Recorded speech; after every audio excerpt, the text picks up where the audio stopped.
There you go. This is awesome. We have 17 students in class and what a dozen of you here, which is great. So that tells me that you really enjoy being in the classroom, or maybe you don't enjoy it, but you know that you just do better when you're in the classroom, right? I get it. There's a lot of distractions when you're at home or elsewhere trying to participate and engage. And you know, I'm thrilled that you're here. It's not a requirement to be here in the classroom for this class. And if you decide to kind of mix it up and some week you're here and next week you're not, that's fine. Do me a favor, everyone, check your pods here. And we don't need everything powered up. It's all powered up. Power down all the equipment for me if it is powered up. Someone's messing around with these pods. Okay. So you're free to join me. I'll be here each week, each Tuesday afternoon. You want to log in from home, that's fine too. I don't need to know either way. So if you mix it up, that's totally fine. I'd encourage you to try to get here as much as you can. And the reason for that is we have the physical hardware here, right? And there's no substitute for getting your hands on these switches and routers and doing configurations of the things we'll do in this class, like VLANs or DHCP or Ether channel, or the multitude of other things where really getting this stuff down in long-term memory is so much easier when you're doing it with the physical hardware, right? And I get it. Students love Packet Tracer. It's convenient. It's comfortable. You can get through things rather quickly. But the last thing I want to do is have our students graduate and sit in the interview and admit to the interviewer that, you know, I never really actually worked on the hardware, because you're probably not going to get that job then, right? So try to commit to getting into the classroom at least maybe a couple of times, and commit to doing some of the hands-on labs, not in Packet Tracer, but with the actual physical equipment, okay? All right. So this is, of course, Cisco 2. As you hopefully know, everyone's in the right spot, right? Okay. Every so often that happens, right? I've been teaching for longer than, well, probably all of you have been alive. And I've had numerous times over the years where someone sits in class and like literally an hour or two into it, they go, oh, I think I'm in the wrong spot. You know, and I say to them, well, why'd you wait this long? And they go, I was just embarrassed to get up and leave. So don't be embarrassed. If you're not supposed to be here, get out of here. Okay, so this is Cisco 2. SRWE, what does that stand for? Anyone know? What is the S? Take a guess. Switching, R, routing, W, wireless essentials. Okay. The reason I point that out is because if you do a search on the main website, the WCDC site, like a class search for Cisco, it's not going to show you Cisco 1, 2, and 3 offerings. It only shows you Cisco, right? So at the end of the day, Cisco 1 is ITN, Introduction to Networking. You've all been through that one, right? Cisco 2 takes us to the next level with switching and routing concepts, and it introduces a couple chapters on wireless, all right? Cisco 3 is ENSA, Enterprise Network Security and Automation. It is the third and final class in our series of Cisco courses, and it's not a required course. But I'd highly encourage you to consider taking that class down the road. Now, if you decide to take Cisco 3, right, the ENSA course, it follows numerically. It's 150-119, okay? That class is being offered right now. It was taught last night by one of our adjunct instructors. It's only offered in the spring. Okay, so it doesn't work out really well for you guys since you're now just in Cisco 2. So if you're thinking, yeah, maybe I'll consider taking Cisco 3, you'd have to wait until next spring. I know some of you might already have been graduated by then, or maybe you come back and finish off your Cisco courses with that one a year from now. Okay, so that one, unless we see some spike in interest in Cisco 3, we've only been offering that course. I think it's always the second half of the spring semester. All right. Okay. There are 2 course numbers or CRNs associated with this. One of them is for those that kind of signed up for the in-class. The other is for those that signed up via Zoom. You're not committed to either one, right? You can flip-flop if you choose to. So, All right, so a lot of housekeeping stuff today, as always, on day one. We'll go through quick intros, tackle all of our Canvas, Netacad type of stuff. And what I'd like to do is just do a demo for you guys on Packet Tracer to kind of get you back in the swing of things. And get you back in the groove with basic networking concepts, which is really what Cisco One was all about, right? So, okay. Let me do a quick check on attendance here.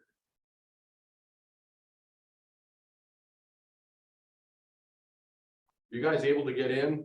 Those of you that had problems that aren't waiting that 30-minute grace period. What was the issue? What's that? It says that my account is not authorized, and I went through, switched to the WCPC credentials, and then I verified it, and then with my email, and it still is saying the exact same message. All right, we'll take a look at that at break and see. Yeah. Did you try that single sign-on option? So, but All right, we'll take a look at that, Christian, at break maybe. All right. So, you know, looking at my roster, you all have had me as an instructor at some point in time, so I'll just do a real quick intro on myself, right? My name is Todd Vidal. Call me Todd, don't call me Mr. anything, don't call me sir, because I'll ignore you. Call me Todd, it's pretty informal, it's laid back. This is not some university where I'm up on a stage lecturing to 400 students and you can't come talk to me. So I want to be approachable. If you have questions, please, you know, don't be afraid to ask.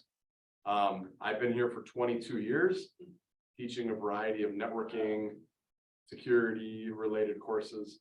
The last handful of years, it's been really just Cisco and Linux because we have hired other people to teach some of the courses I used to teach, like wireless and server and Windows desktop and all the other ones I used to teach. So as you all hopefully know or remember from Cisco One, yes, we use Cisco curriculum and Netacad to deliver content, but I want you to kind of think outside the box, right? That a VLAN is a VLAN is a VLAN, whether you're configuring it with Cisco or Palo Alto equipment, right? Working with Ether channel, yeah, we're going to use Cisco solutions, but the concepts behind Ether channel and spanning tree protocol and DHCP and all the layer 2 security attacks that we'll look at in this class. Doesn't matter if it's Cisco hardware or not, right? We're happening to use that as our delivery mechanism. Okay, but it should be really more of a general insight into what are, I believe, to be ridiculously, crucially important topics that you guys all need to know. Right. And I stress that most of you probably had me for Cisco One. And remember me saying, you know what, this is a really important class because how much time you put into Cisco One and how well you do is going to be reflective of how well you do going forward.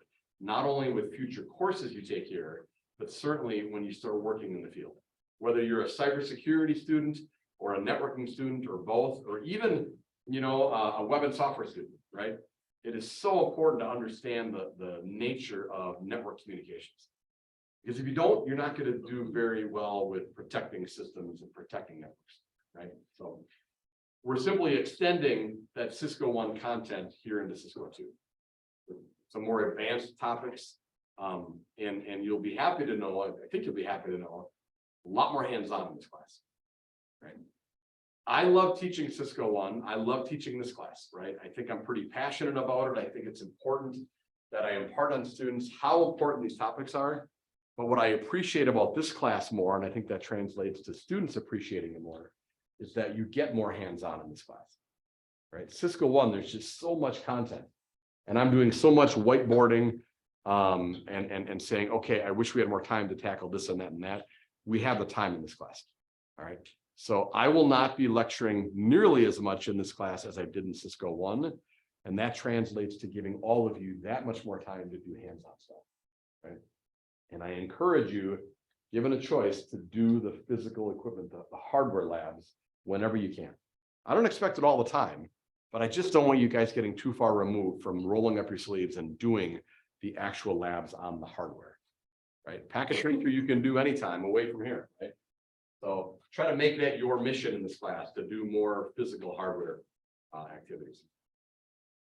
So what did I say? 22 years I've been here. I'm married, 2 boys that are, I guess, your ages. I've got one that just graduated from Madison, another that's a freshman at Whitewater. I thought I was an empty nester, but our younger son moved back for the semester. He'll be going back and living in Whitewater starting in the fall, and love him to death, but I hope he doesn't return. At least not on and off like that again, you know. Beyond that, I'm a big sports guy. I'm excited about opening day on Monday. So, anyone going to opening day Monday? Oh, no one's gonna go tailgate and hang out. Okay. Big March Madness guy, right? Love my Badgers. They're playing tonight in the NIT. Sadly, they didn't make the big dance, but still got to cheer them on. Packer fan, of course, right? Like my Bucks, right? So any and all sports. And beyond that, love to travel. My wife and I travel far more than we probably should. We've been fortunate enough to take our boys on a lot of trips as well. So I've done a lot of great trips in the last handful of years and have quite a few more planned for this year. So, and I probably mentioned this before. When I'm not here, I'm usually painting. Have I mentioned that to anyone earlier? Yeah, I've got a side gig. That's my pay for college for my boys. Side gig, pay for all the vacations that we do. Side gig. So I don't like to sit put.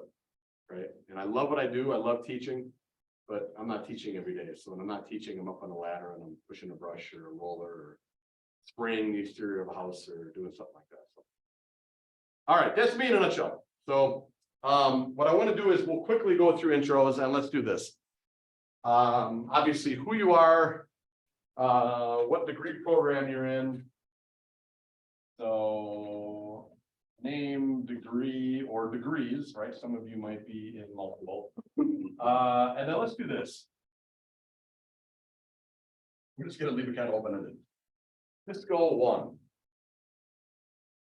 When did you have it? Because I think for those of you that are just coming off of taking Cisco 1, you're gonna be feeling a little more confident going into Cisco 2 here. That TV was on, wasn't it? Yeah, it wasn't.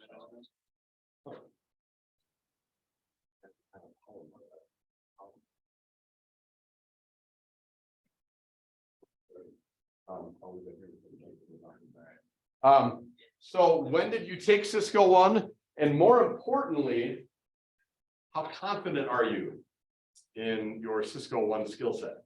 Right? And be brutally honest, right? If you say, oh, geez, I can spell it and that's about the extent of it's on.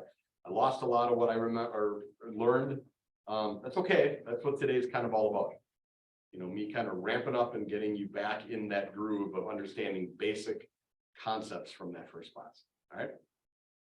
Okay, so Court, we're going to start with you right here.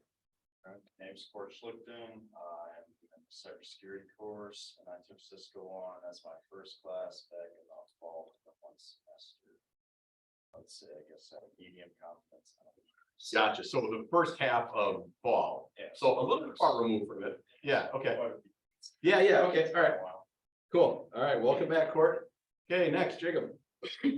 Hi, my name is J.F. Garza, and I'm going for the cybersecurity specialist degree. And I took Cisco 1 on the second half fall term too. So Yep. not exactly the best stats remembering stuff, but I did review it before this class began. Yep. And I have somewhat high confidence for it. I mean, so I really do exactly well in the final exam, but I remember most of the terminology. Sure. Cool. Yeah. And before I forget, welcome back, Jacob. Before I forget, you guys can access Cisco 1 in Netacad. Right. It will show up in your dashboard if you take the steps to re-enroll in what they call the alumni course. Right. If you haven't done that, I'll show you how to do that later on. It's under, I think, the resources pull-down tab at the very bottom. It'll be alumni or archive or something like that courses. You have to re-enroll. The same thing will apply for this class. When this class goes away from the main dashboard in probably the end of May, which is how I think I've got it set up, you'll have to re-enroll into that alumni version of this class. You have all access to everything except the exams. Right? So does that cost anything? No, not at all. And to the best of my knowledge, they're gonna allow students to have access to all past courses indefinitely. Right, you just have to remember to re-enroll in it, in that alumni version, if you want to see it on your main dashboard again. All right, next, Sam. Hi, my name is Sam. I am in the cybersecurity course and I took the first class back in fall term 2. Also two, okay, same as what Jacob did, yeah, okay. All right, and confidence level with it? Feel pretty confident. I did all right and I can't remember the course name. Cisco one. Sure, got it. All right, welcome back, Sam. Next, Christian. My name is Christian Fenker. I looked at the Cisco on my first term back in fall, pretty sure. And term 1. And I'm in the cybersecurity program. And my confidence level for Cisco 1, I did pretty well in the class, but it would be nice to get a refresher. Sure. Cool. All right, Christian, welcome back. Bennett. Bennett Blum, cybersecurity degree. I did take Cisco 1 with Chris in fall term 1. I'm feeling pretty confident, more comfortable with the subnet calculator, but overall. And it's okay to use those tools, right? I mean, I encourage it. I don't encourage it a lot during that class because I don't want students to get too dependent on it, right? But I mean, half the battle is knowing what tool to use and using the tool effectively, right? So I totally encourage that once you feel like, yeah, I understand it, but now I'm not going to paper pencil it anymore. I'm just going to subnet calculator. Right? So. And Bennett, you are in what role for the IT club? Are you the Vice President of Cybersecurity. Vice President of Cyber? Okay, fantastic. Yeah. Keep us posted on things that are going on.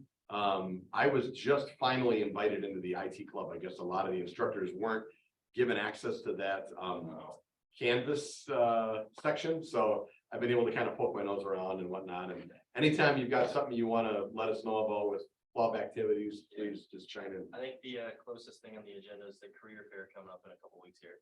Yeah, April 14th, I think it is. It's a Wednesday. What is it, a Wednesday? Yeah. I thought it was the 14th. 19. Well, or 19, one of those two, yeah. Yeah, when that gets closer, let's make sure to remind everybody. You guys should all be going to these career fairs, right? Even if you're not ready, because you're like, I'm still a year and a half away from graduation. Hey, shake some hands, right? Shake some hands, dress the part, put a name to a face, or let them put a name to a face. So when you are ready to go ahead and get that internship and get that full-time position, it's not completely foreign to you, right? Use it as kind of a trial run. And this event is a little more than just a career fair. It's also a transfer career fair for moving degrees to a four-year university. I think there's going to be a couple speakers and resume reviews. Yeah, and Allie's speaking, I think, in the morning, right, as well. Yeah, and resume is huge, right? And we've got I was gonna say, a at least have a rough resume, just so they can take a look at you, even if you're not. absolutely. Even if you're not there. Yeah, and you know, and I guess bigger picture too is don't forget that the career center across campus, across the big parking lot. Pop on in anytime over there. You need them to take a look at your resume, or you know, you want to get into some good interviewing tips and tricks and that kind of stuff, right? So Department of Workforce Development for the County of Waukesha is right here on our campus.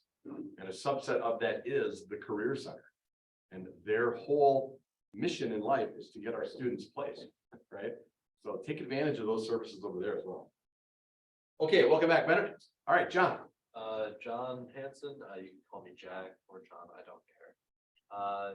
Took Cisco in the second half of the first term, but I had CK with it. Okay. Very interesting. She's pretty passionate about it. Yeah. Because some of the people in the class I don't think were very up to like par of what to do. So I was kind of like the guinea pig for her. Like, Yeah. oh, I could do all of the stuff she had. So I'm pretty confident with it, but more just get a refresher on it. Sure. I'm part of the cybersecurity program.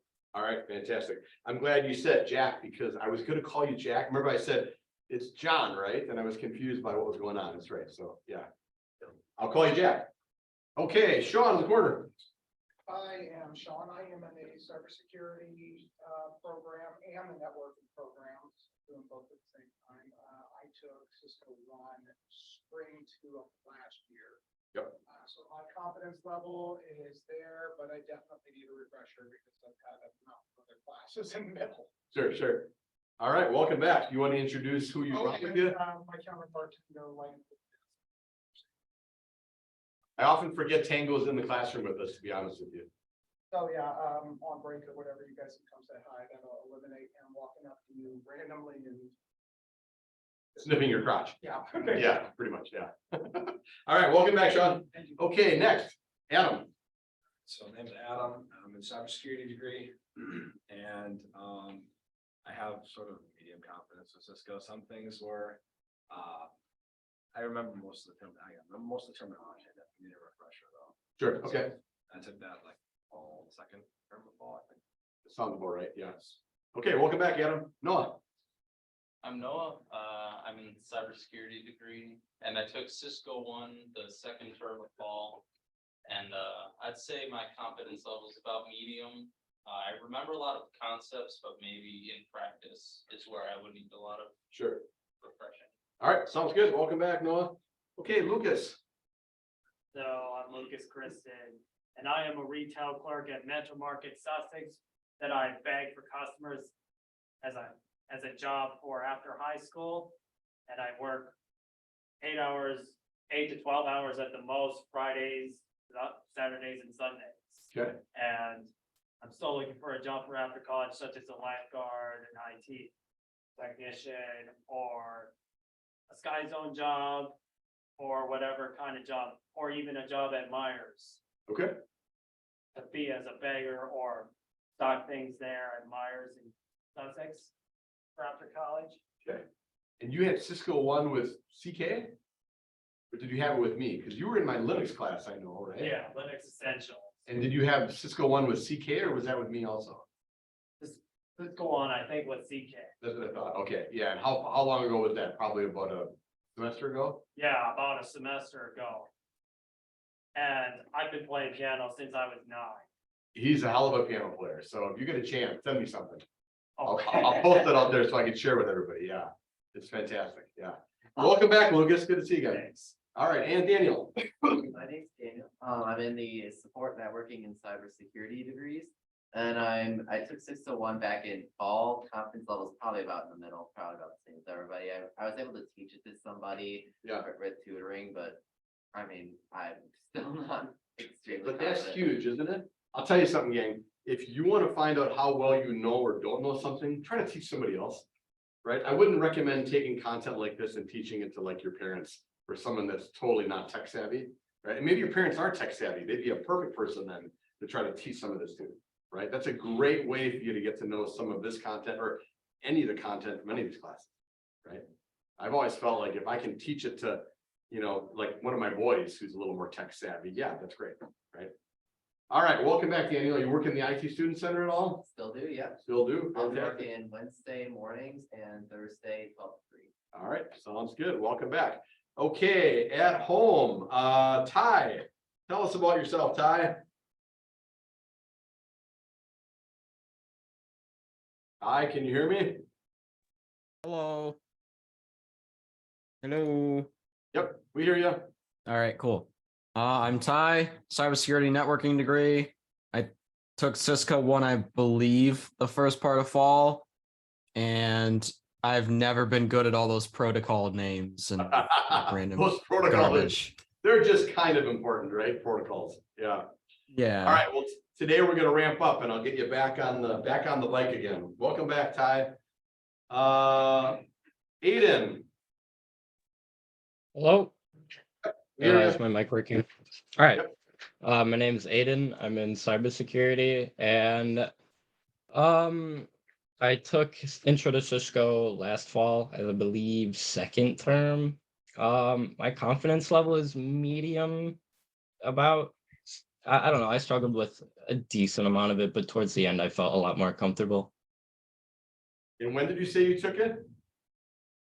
Last fall during second term, I think. Gotcha, okay. All right, welcome back, Aiden. I don't believe I missed anybody, but we're missing 1, 2, 3 students who are probably at home trying to figure out why they can't log into Zoom.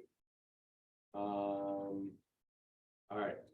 Let me have you guys go into Netacad and Canvas while I check my email and see if anyone's having problems logging into their Zoom account. I just can't.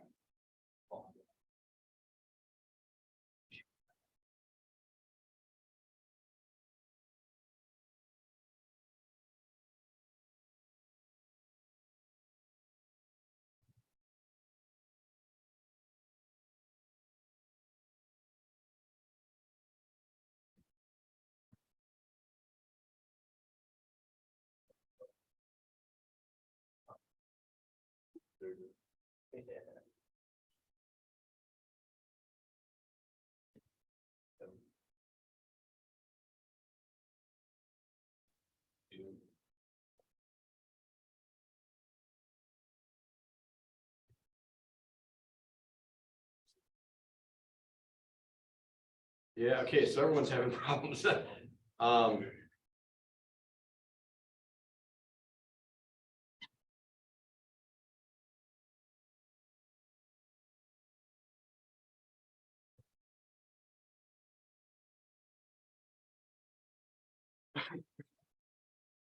So were you guys getting this error message right here for those that did have problems logging in? Did it look like this right here? Yeah, yes. Yeah, I had that for a while. What did you wind up doing to fix it? I had to change the password to specifically my WCTC email. So I could use wait. my WCTC email. But you didn't change your password to your WCDC email. You had to actually I changed in. my Zoom account password for my WCTC for email. your WCDC email. Okay. I tried Alright. my regular personal email first and they didn't like that apparently. Yep. It's sort of a open in browser, single sign-on login. Then it asks you like switch your account. There's a little bit of brute force when you're clicking in there. So did you have to click on that SSO button from that dialog box? Yeah.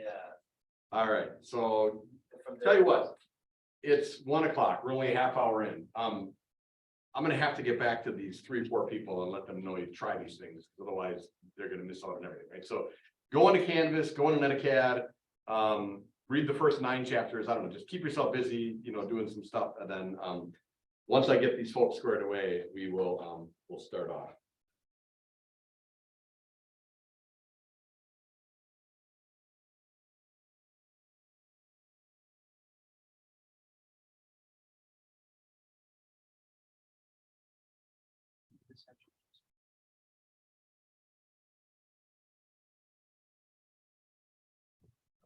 Yeah. So you probably set your WC password at the time, but it changed to like fall. And it needs to be the exact same. I think matter, you need to check this. What the? What the? Try it for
Hey, Ryan, can you hear me at home?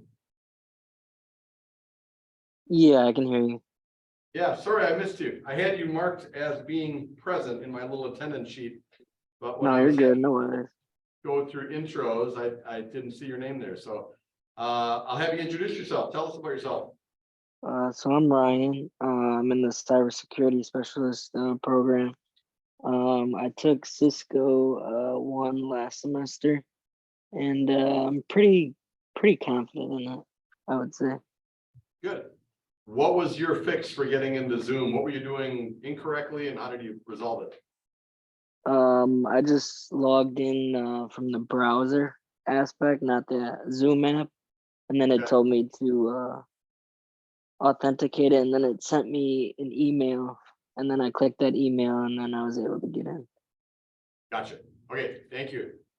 All right, I'm gonna work with getting the rest of these folks hopefully into our session. So if everyone would just, like I said, check out Netacad, check out Canvas, and we'll start hopefully sooner than later.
Yeah, good.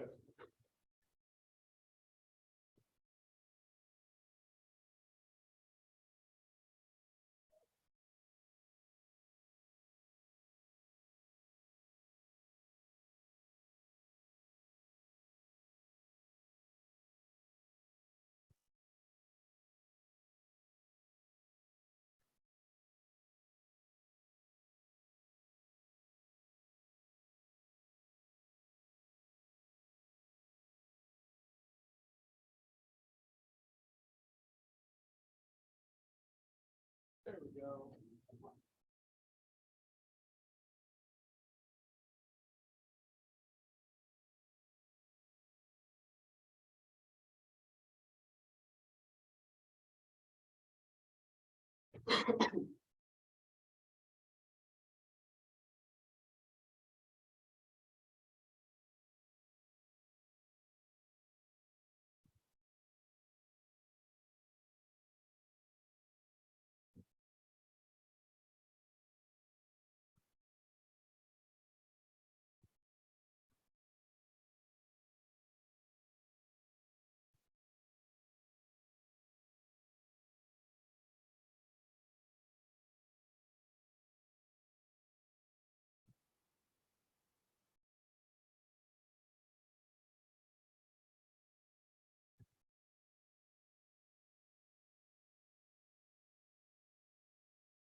Oh,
did I add that?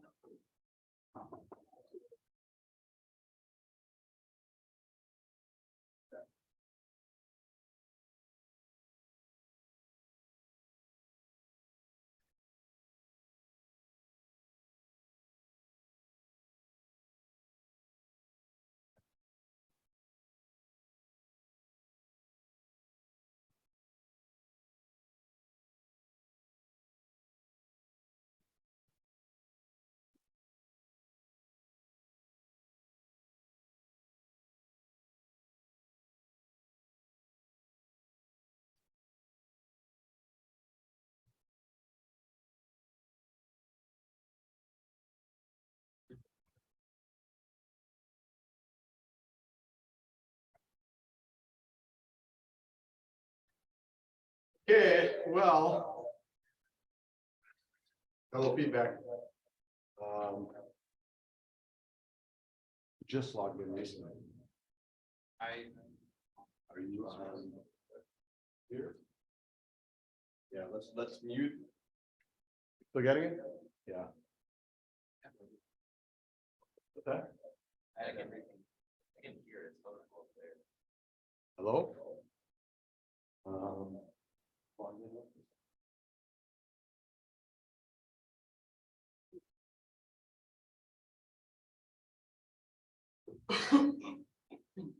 Better?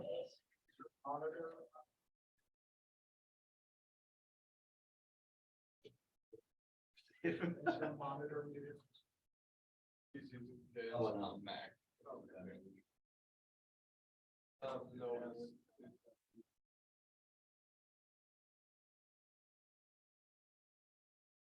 It's in middle.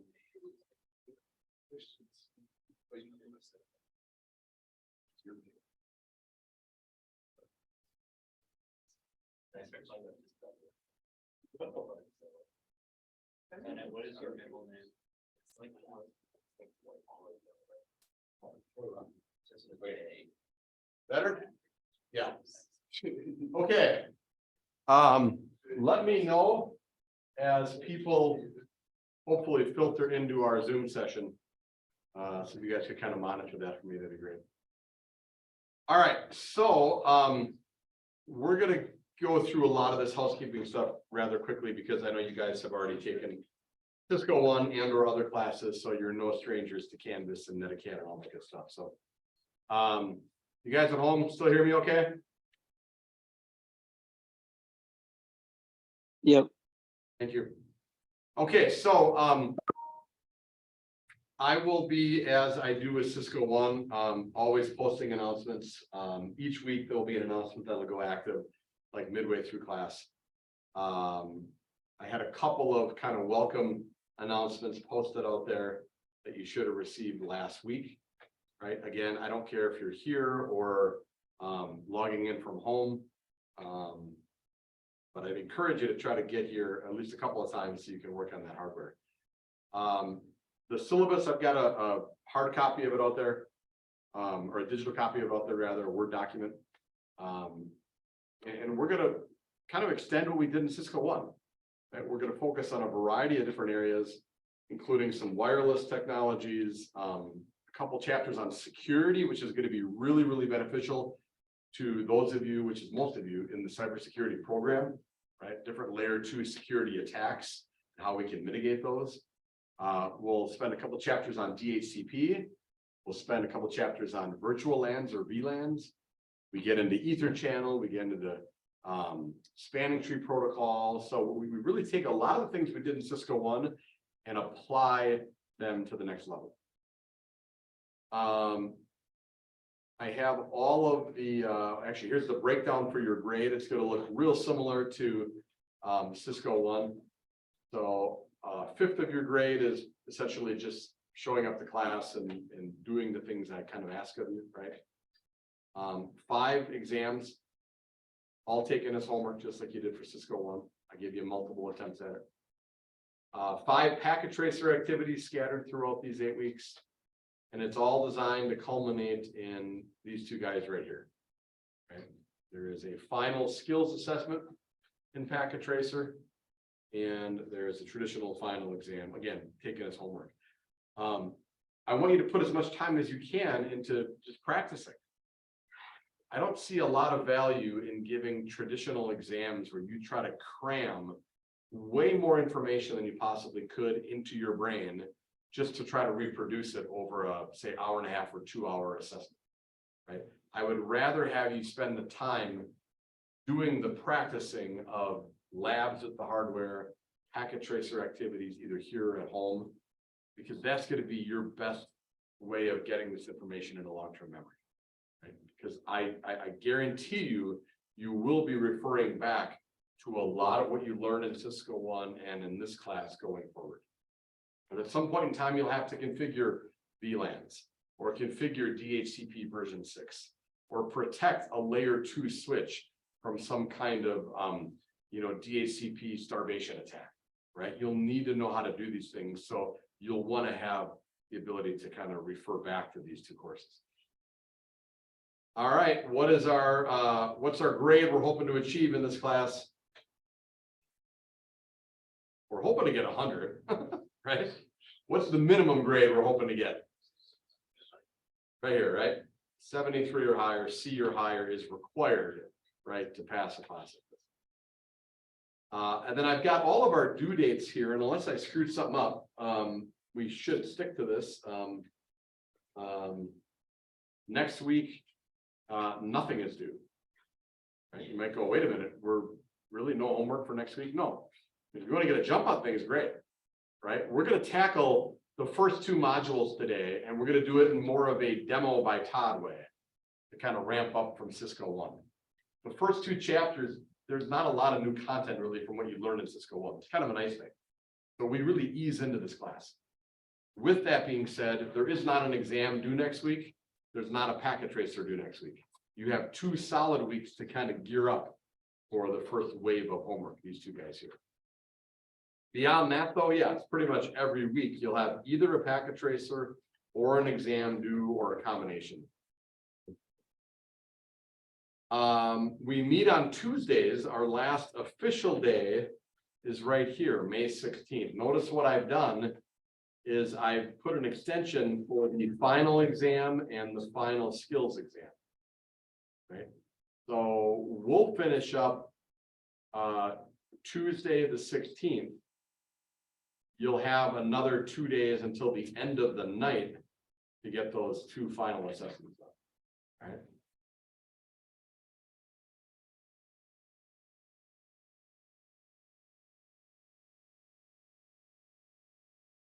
Just as with Cisco 1, no textbook is required.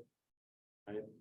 You may decide to purchase these going forward. I've got the ISBNs for not only the course booklet, which is really just all the text that you already have access to in Netacad, but also the separate lab and study guide, which you don't have access to in Netacad. If you want to meet with me via Zoom or get here early or, contact me via email, or we can do a Zoom session for my office time, right? I don't have any set office hours. I don't know that any of my colleagues do that as well. We try to be available as often as we can. So just give me a heads up and say, hey, Todd, I want to discuss X with you. When can you do that? And we'll kind of go back and forth and figure out what works into both our schedules. And here is our timeline. It's tentative, but you know, we typically in an 8-week format like this, I don't want to deviate from this. So we're tackling anywhere from 2 to 3 chapters every single week. Okay. Notice that our final May 16th meeting, we're not going to meet in class because we're not going to be covering any new content. I will still launch a Zoom session on that last Tuesday. For those that want to join me or have questions as they're working on their final exams. But we are not going to meet here on May 16th. And again, you'll have an extension until the end of that Thursday, the 18th, to get those things submitted. Okay.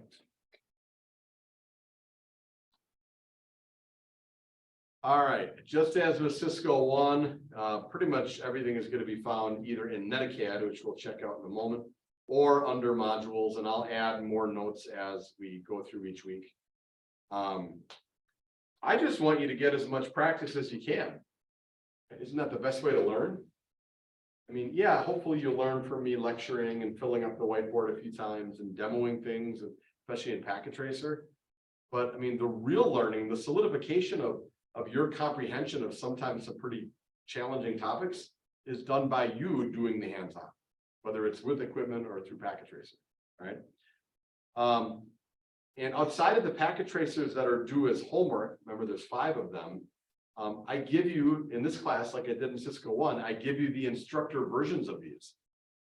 So the idea here, again, is for you to try to do these Packet Tracers on your own using the student versions. And when you inevitably at some point get tripped up, hey, pull up the instructor version, right? Which tells you, oh, this is what you did wrong, or here's what I had to do, right?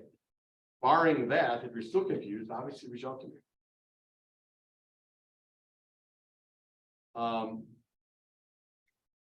What does Todd feel about PowerPoints? Yeah, I don't hate them. That makes kind of strong, right? I think these are actually really good PowerPoints. These slide decks are great. I just don't feel like I should be wasting your time by just visiting PowerPoints and hitting bullet points, you know, throughout them.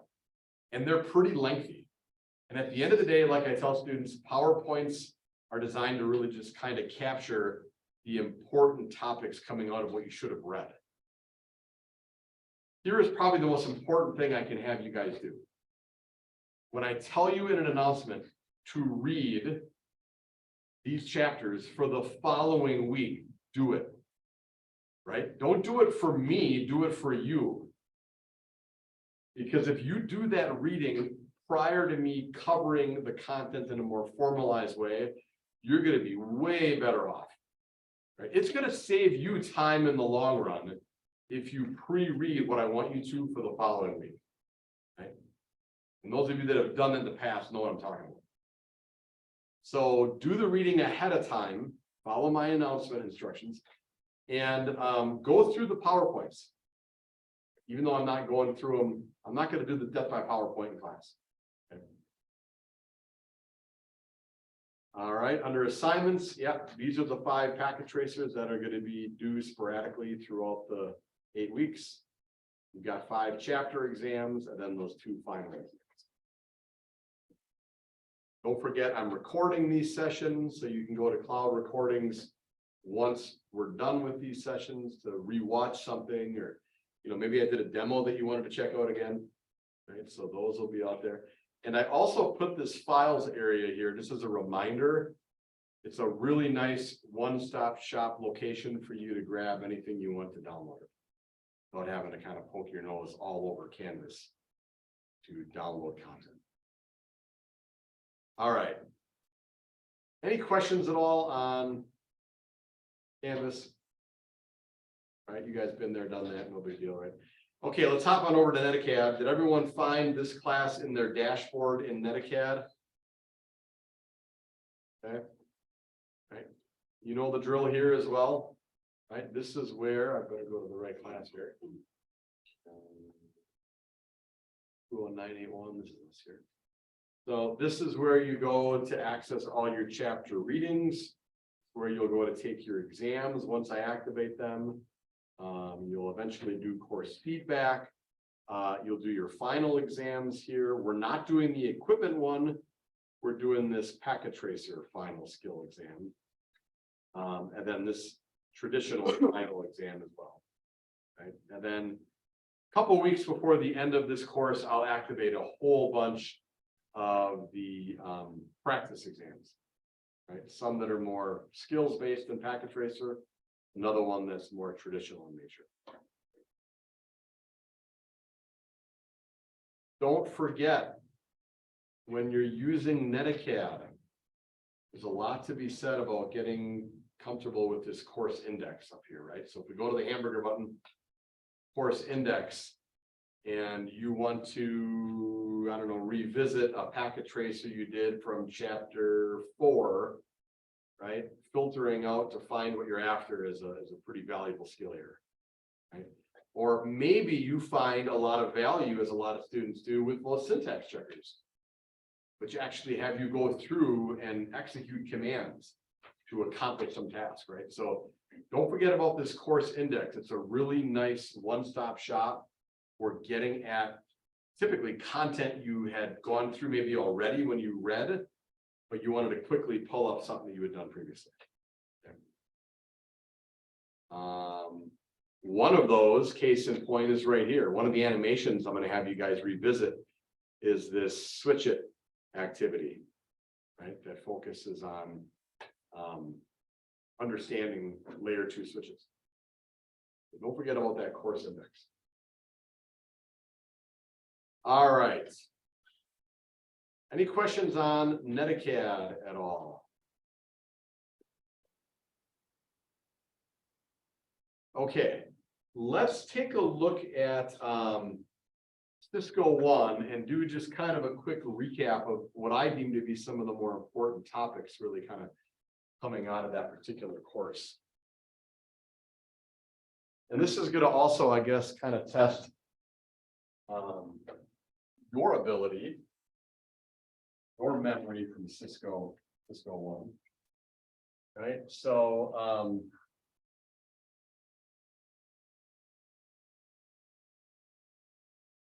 I know some of you had CK for Cisco One, so you may not have gone through this with her, because this is something I like to do when I start Cisco One.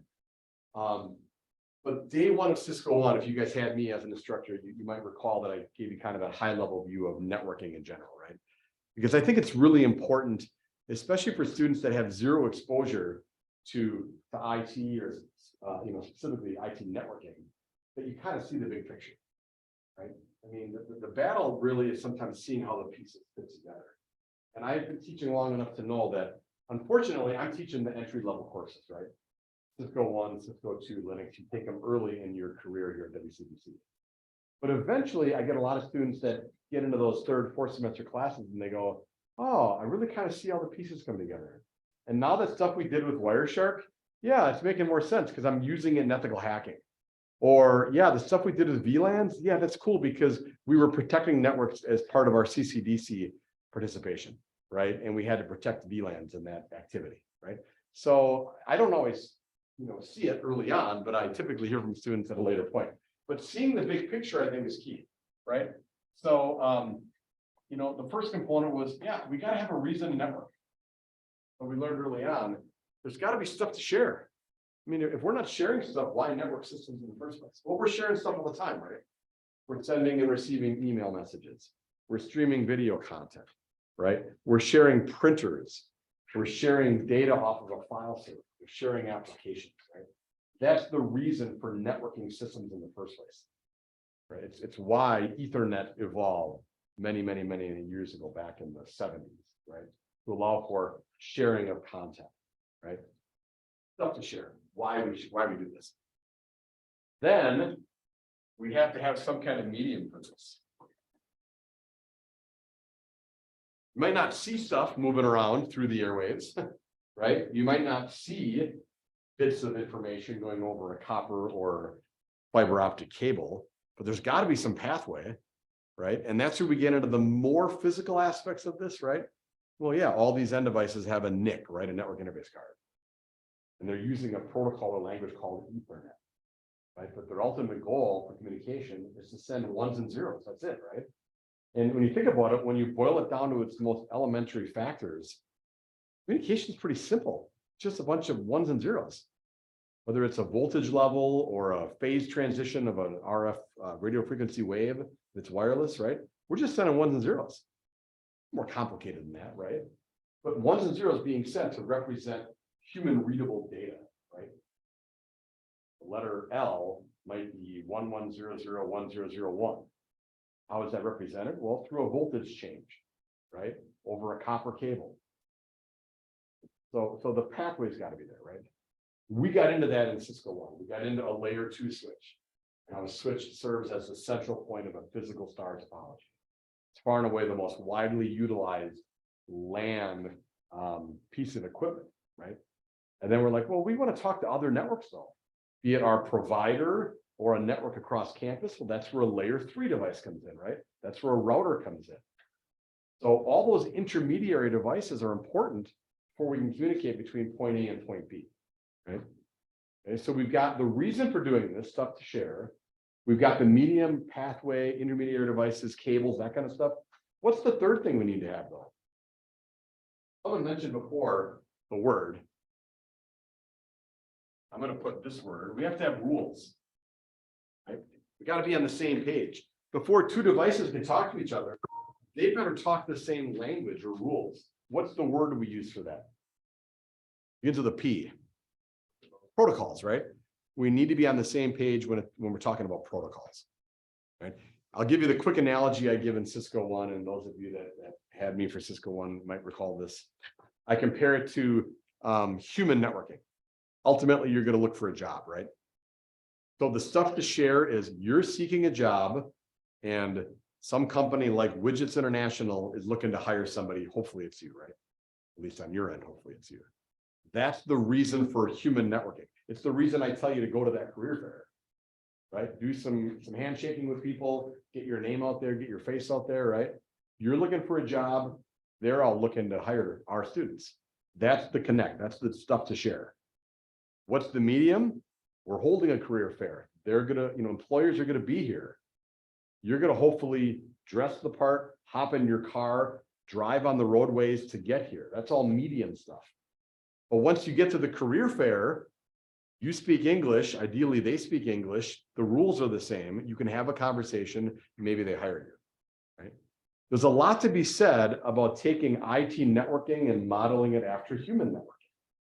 Because at the end of the day, they're really the same, right? We're trying to accomplish something, seeking a job, hiring an employee. Right? We have cars, we have rooms where we do these things. But when we start talking to each other, those are the rules. That's the protocol, right? Or collection of protocol. All right. So I'd be remiss if I didn't put something else up here that I wrote on the board all the time in Cisco One. Anyone want to guess what that is? OSI model. Got it. You got it. Kind of important. Yeah, because it's kind of the foundation of everything we do as network and cybersecurity folks, right? We've got to see how the pieces go together. How many layers is this blueprint? Seven, right?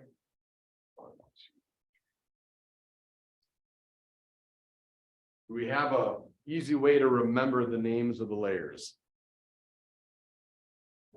Some people say,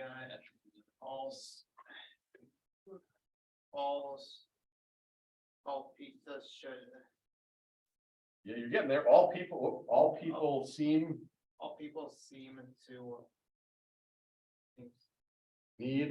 seem to need special sausage, the sausage. That'd be the other way. Here, I think this is the one you're looking for, Jacob. All people seem to need data processing. That's a common one. And I heard sausage pizza, right? That's sausage. The other way. What is it? Please do not throw sausage pizza away. Yeah. Right? Or make up your own, right? I don't care. Right? Have some mnemonic that you'll remember so you can more easily identify with what the layers are. I know a lot of students are like, oh, the stupid OSI model. It's this out there theoretical thing. Yeah, I get that it is. But not when it isn't, right? Not when you're looking at Wireshark. And you're looking at a specific portion of, you know, the Ethernet frame that you captured. Now we're zeroing in on the network layer because that's where the router functions. Or we're looking at the application layer because that's where my 7-layer firewall functions. And so there are applicable things we can insert into this to make this less theoretical, right? All right, so that's one of the models. What was the other model called? Yeah, there's that TCP/IP model. Why? Because the TCP/IP language is like the main language in the world, right? I mean, yeah, way back in the 1970s, into the 80s, even into the 1990s, there were other languages. Right? Apple had AppleTalk. Novell out of Utah had their IPX language. Digital Equipment had their DECnet language, Digital Equipment Corporation networking language. There were all these different proprietary languages. They were proprietary because they required DECnet hardware or Apple hardware or IPX hardware. But those have gone the way of the dinosaur in favor of this guy, TCP/IP. Right? You're not going to find a phone, PlayStation, Xbox, desktop computer that doesn't natively support TCP/IP, right? So there's this 4-layer model that we should have a general idea about, right? And it maps out just like this. So we have the application layer, the presentation layer, and the session layer. And that's called simply the application layer up here. So for those of you in cyber, you guys start focusing on transport layer security, TLS, or HTTPS, which is HTTP over SSL, secure sockets layer. You start getting into encryption and decryption and all that good stuff. That's all presentation layer stuff right there. You're honing in on the presentation layer protocol in question when you're dealing with HTTPS. Application layer up top. What does the T stand for? Anyone recall what that one is? Transport. Yeah, we generally think about reliability here. Right? In the same way that I can just send a postcard in the mail. You guys know what postcards are? Okay. Send a postcard in the mail, right? You're on vacation. You don't follow up with the person. You just send it. It may or may not get there, right? As opposed to sending, a family heirloom from your aunt who just passed away, and you want to make sure that gets to your cousin because they inherited that. So we're going to go the extra mile and pay for, overnight guaranteed registered delivery insurance we pay for on that, right? We want the reliability that heirloom gets there. And I want to be able to track it every step of the way. That's kind of what the transport layer can bring to the table. Reliability. It's really end-to-end communications, right? I'm talking to someone across the country. I don't know what path that's taking. I don't really care. It's end-to-end transport communications. What's the N stand for? Network. Yeah, this is where those routers operate, right? We call it the internet layer here. But this is where things like our routers function. It's where that IP internet protocol language functions. And we talk about routing tables and forwarding of IP datagrams. That's what's going on at that network layer. That's really TCP/IP from there on up. Yeah. Right, so the TCP/IP language, or we often call the protocol suite, that's just up top. Doesn't dabble in that bottom layer of the model on the right or the bottom two on the left. Right? Do you remember what this D stands for? Yeah, that's your data link layer. And what's the bottom one? Physical. Okay, and we call that the network access over here. What's going on down here? Remember this organization, IEEE, and they had all those 802 dot something standards. 802.x. So 802.3. Anyone recall what that one is? One of the oldest ones. That's Ethernet. Right? 802.11. That's wireless. That's your wireless LAN, what we call Wi-Fi. 802.15. That's your Bluetooth and Zigbee and all the stuff that goes close proximity. 802.16 is WiMAX, which is a fixed broadband. There's a whole bunch of 802 specifications. Going back to 1980, and the 80, February, the second month, right? So if you want the specifics on all of these, you can go and just search 802 specs. Right? But the bottom layer network access is going to vary, right? Some of you are on your PCs right now. Those have Ethernet NICs in them, right? Some of you are on your laptops, or maybe you're on your phone. I don't think there's an Ethernet card in your phone, right? There's a wireless LAN card in your phone, right? So depending upon what device you're on is going to dictate what the lower level protocol is all about. That's where your Ethernet comes in, where your wireless LAN comes in. I went off page here. Let's do this. Ethernet, wireless LAN, Bluetooth. Right. Is this coming back to you guys a bit? Yeah. In a bad way? Right?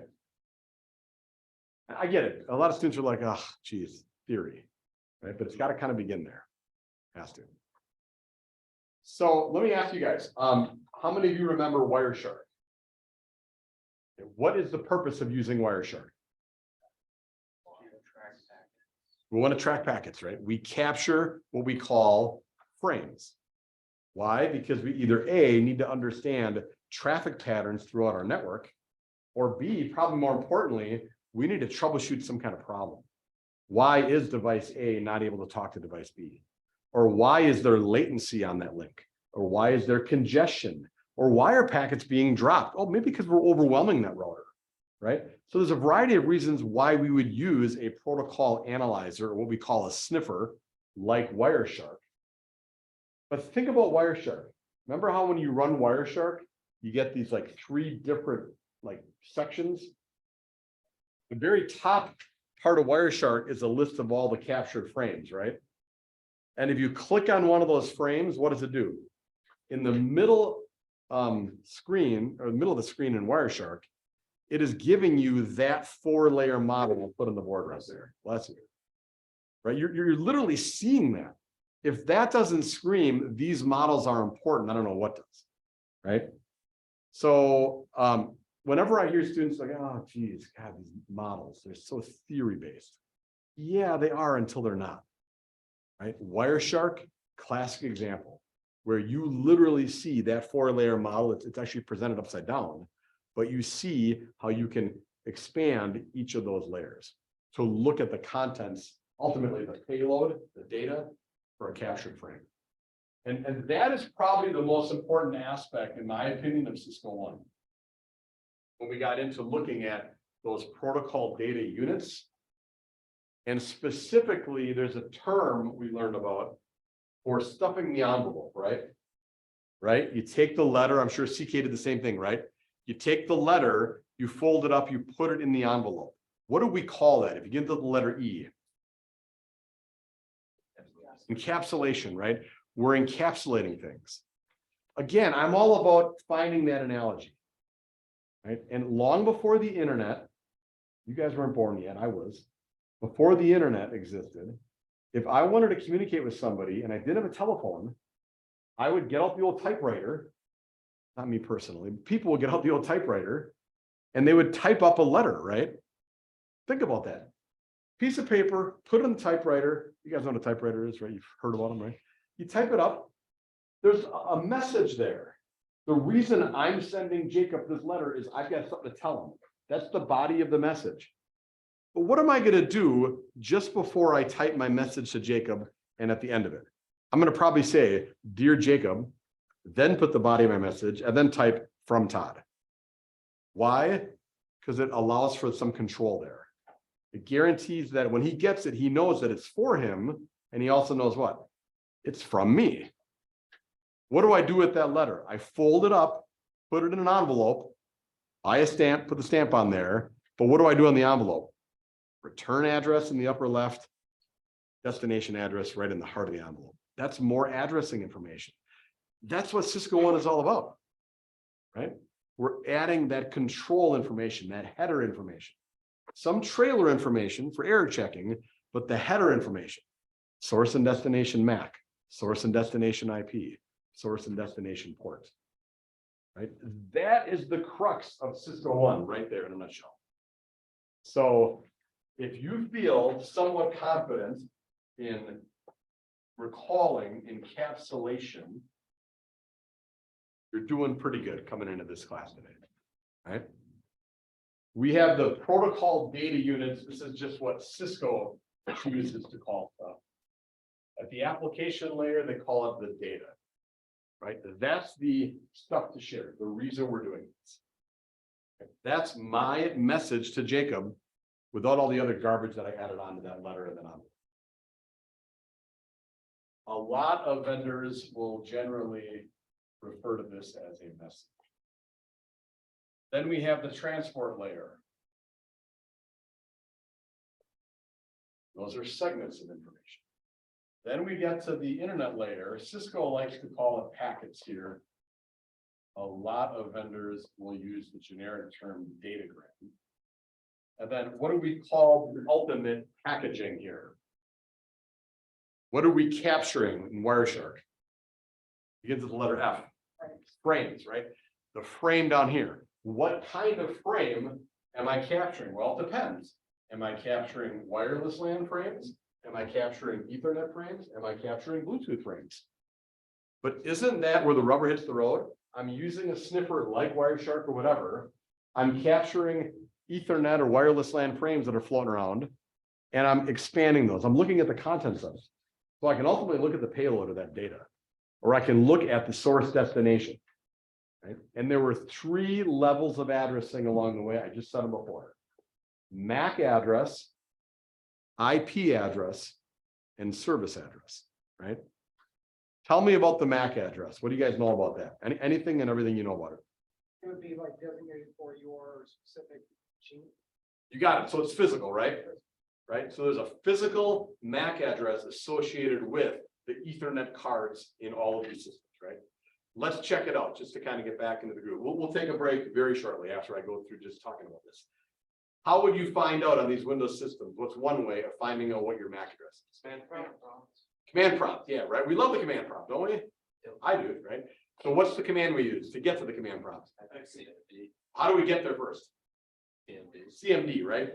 So everyone go into their Windows host at home if you have a Windows system. Otherwise, go to a terminal if you're in a Mac or Linux environment. CMD to get there. What's the command we use? ipconfig. And if you want to see the MAC address, what do you have to add? /all. Right? So the command is ipconfig. What better follow the command? A space. Even though Microsoft lets you get lazy with ipconfig, but always have a space after your commands. It's a /, right? Meaning it's falling forward, right? Not backwards. The word all, and I'm a big proponent of getting the lingo down, is referred to as a switch, right? So we're passing the all switch to the ipconfig command, right? So we do that. And what area are we going to kind of focus on? Because you're going to see multiple chunks, right? Forget all the VMware virtual adapters and just hone in on your specific Ethernet adapter. When we get down here and we go, okay, where is it? Oh, there it is. Physical address. That's my MAC address, right?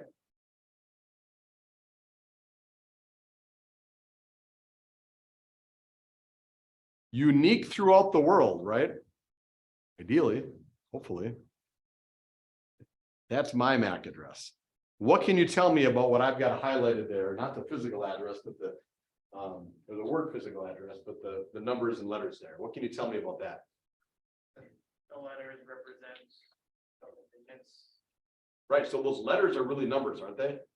Right, what letters will we see there in a MAC address conceivably? Will you see all 26 letters? No, what will you see?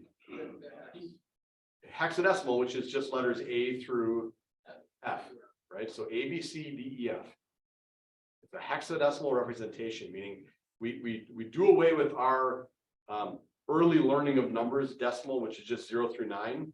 And we say beyond 0 through 9, there's number A, then number B, then all the way through number F. But we can have 16 different digits. Right? That's a hexadecimal representation. Microsoft shows it in this fashion: 2 digits, hyphen, 2 digits, hyphen, and so on. Some vendors will show it 2 digits like D8 and then a colon, 9E, colon. Cisco will show it as 4 digits. So it would be D8, 9E, period, F348, period, 7190. It doesn't matter how it's represented, it's always going to be a series of how many digits? Well, how many bits is this right here? 64. I'm glad you said that, because a lot of people jump right to 64. It's 48. It's a hard thing for students to remember. It's 48 bits. Each of these digits, so number D, number 8, number 9, number E, can be converted into a 4-bit equivalent, right?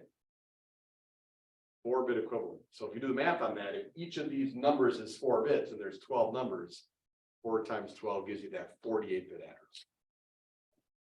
When I first started in IT, when I did a lot of consulting work or setting up classrooms, that was back in the day where we had to configure MAC addresses. Like literally get into the motherboard, get to the card, and through a jumper block or a dip switch, try to configure the MAC address to be unique. You know, invariably you would screw that up and you would set 2 systems to have the same MAC address and weird things happen. And fast forward a couple of years, we did it through software. Same thing, human error. I fat finger and have 2 machines with the same MAC address, big problem. Nowadays, we don't care about that, right? There are pretty strict quality control mechanisms in place. Card manufacturers like Intel, for example, they manufacture a card guaranteed to be a unique address. That's the MAC address, physical. It doesn't leave our LAN. Right? It's localized and it's communicated via ARP, right? The address resolution protocol. If I want to communicate outside of this network, I got to go a level up, right? Talk to my routers, network layer. That's where the other address comes in, an IP address. Right? We learned about 2 versions, IP version 4, IP version 6.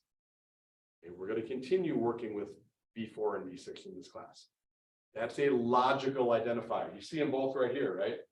32-bit address is IPv4, and then we have that link local IPv6 address. How many bits is that one? Remember? 128 bits, right? We'll never run out of these, ever. Ever. We'll never run out of them. Never. We'll never. Seriously, ever.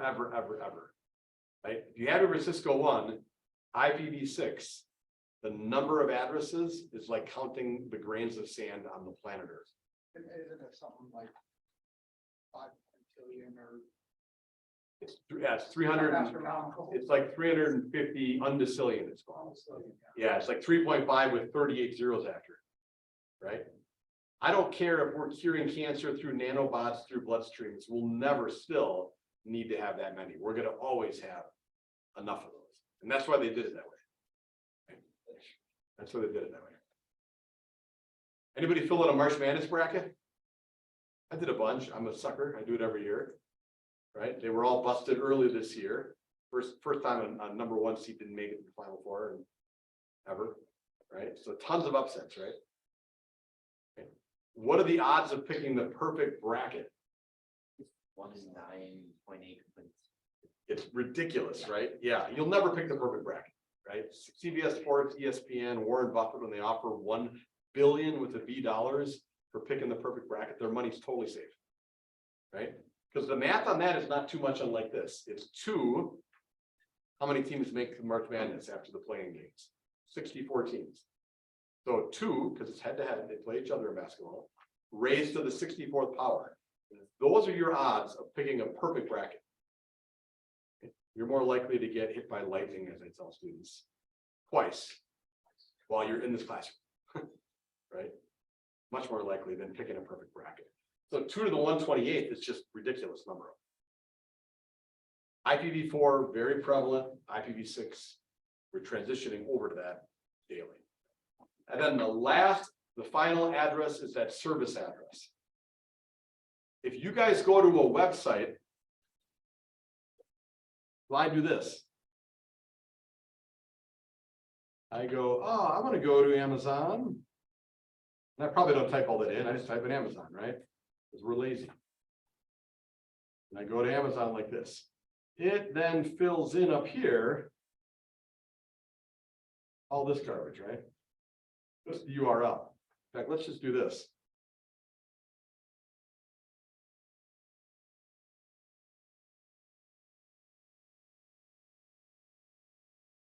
Forget everything I've got highlighted here for the moment, and let's just look at what's going on here. What does HTTPS represent? What is that? It's a secure protocol that is websites. Absolutely. It's a secure rendition of HTTP, its predecessor, that allows for us to pull up websites via some kind of URL, right? Uniform Resource Locator, I guess, right? And I've got after that the FQDN, right? The fully qualified domain name, www.amazon.com. But what we don't see there is the service address.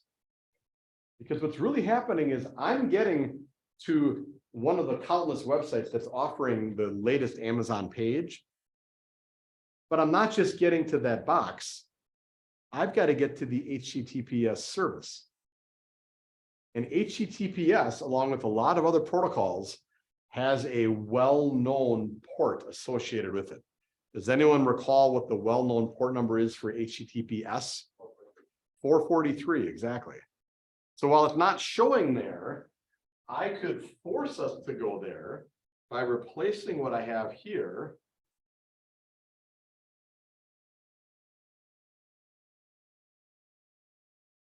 and specifying what port I want to get to.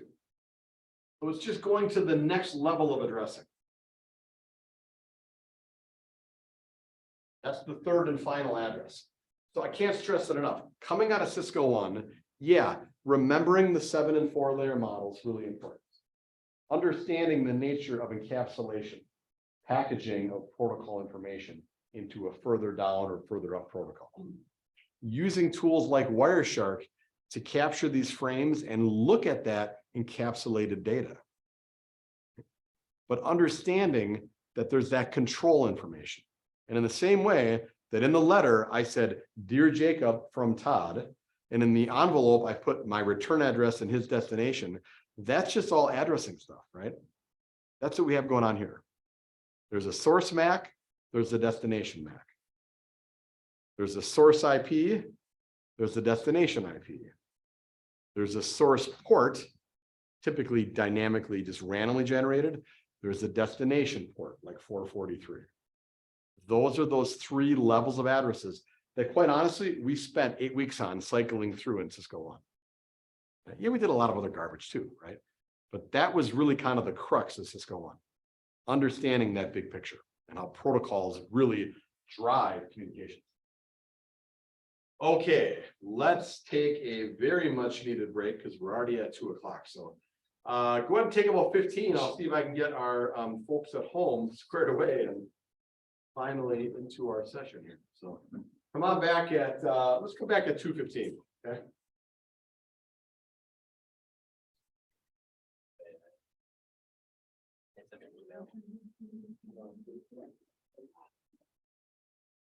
The first recommended thing we would.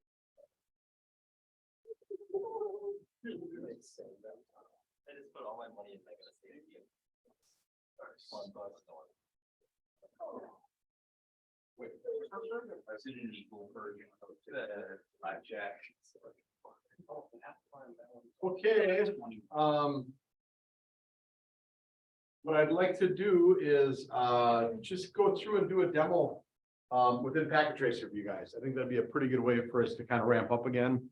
Get you back into working in Packet Tracer, configuring switches and routers, understanding IP, MAC addresses, that kind of stuff. So, as I mentioned before, there's really not a heck of a lot of new content coming out of chapters 1 and 2. That was kind of by design when they put this class together. So it focuses on a lot of the basics that you learn from Cisco 1, right? So what is an Ethernet switch all about? How does it maintain that MAC address table, right? How does it forward frames? So what I want to do is just kind of go through, like I said, a Packet Tracer demo for you, and then once I finish that, I'm going to let you loose and start reading your first couple chapters. Maybe start looking at some of the activities coming out of those 2 chapters. So, are you guys seeing my shared screen? Yes. Are you back to recording? Thank you. Yes, I am.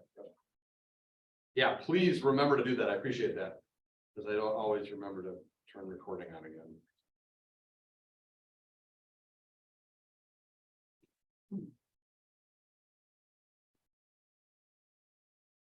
That's a 19-character password. Is that secure enough? Should be more. Yes. How many characters should it be? Always. At least 100. Always. Always, more is always better, right? Yeah. Right, and it should be complex, right? Uppercase, lowercase, symbols, numbers, spaces, all good stuff, right? Avoid anything more easily crackable. Okay, so good old Packet Tracer. Make sure you're using the latest and greatest version, which is what, 8.2, I think. Yeah. Right. So when you do your Packet Tracer homework assignments, make sure you're submitting them using this version. So when I go and I grade them, I don't have a problem opening things up. Before I forget, also,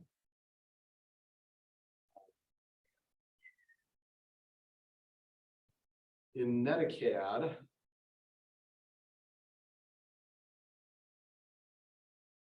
under resources, this is where you can download Packet Tracer. Right, but here is that alumni courses I've talked about before. Right, if you need to go ahead and gain access to your Cisco 1 class, under resources, alumni courses, we would obviously want the English version, and you have to do specifically an enroll now. Then it'll show up in your dashboard again. I don't remember if it shows up in the main dashboard, or there might be a separate alumni or archive area right off the dashboard. We'll check on that, but you have to go through this process in order to have that accessible again. All right, so here's Packet Tracer, right? We get a physical workspace. We have a logical workspace. We're going to spend almost all of our time in the logical workspace. And so some things just to kind of bring you back to where we were back in Cisco 1, right? Where we would simply drag and drop some new devices, a couple of end devices like PCs, intermediary device like a switch. Okay. And unless we're doing wireless, which we're not going to tackle until later on in this course, we're going to grab the appropriate cables. Now notice here, just a reminder, in Packet Tracer, if you start, with a clean slate like I did, I can click on the PC, get to my desktop tab, and get to a variety of different things, right? I want to configure IP, either static or later on we'll focus on DHCP. We're not going to do anything in dial-up. Terminal.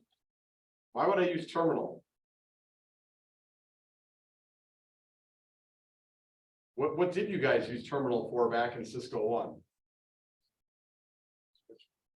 Yeah, configuring the switch or configuring the router.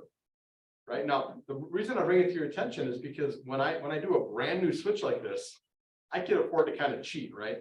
I can click on the switch, I can click on the switch and I can get to a CLI tab. Packet Tracer allows us to be a little bit lazy, where it says, okay, you can click right in the switch, get to a command line. If I come over here to this equipment, and I'm looking at these pizza box rack mounted switches and routers, can I do that with live equipment? No, there's no monitor here, there's no keyboard, right? So in the real world, how do we interface with the switch or a router? I introduce an end device, right? So if, and more so when, all of you guys, when you're here, need to configure switches and routers, which cable are we pulling out of that drawer? The console cable, what color is it? Light blue, right? Light blue. And if you look at the rack, we're going from what port to what port if we're configuring the routers, let's say. Everyone take a look, humor me. Look at that rack mounted equipment that's by you. You want to configure those routers that are mounted in the rack over there. Console cable, right? Actually, let's do that. Pull out the console cable for me. Those of you at home will have to use your imagination or make sure to make it into campus one of these days. So open up that drawer down at the bottom. Pull out, there should be at least one, if not a couple of light blue console cables, right? Are these Ethernet cables? No. No, not at all, right? No IP traffic goes over these. So don't confuse that with the purple, orange, yellow cables, right? These are not patch cables, straight through crossover cables. These are rollover or console cables. If you were to connect your PC to router 1, try to do that right now, everybody. Use that light blue cable and see if you can't figure out how to connect your PC to the right console port on the router.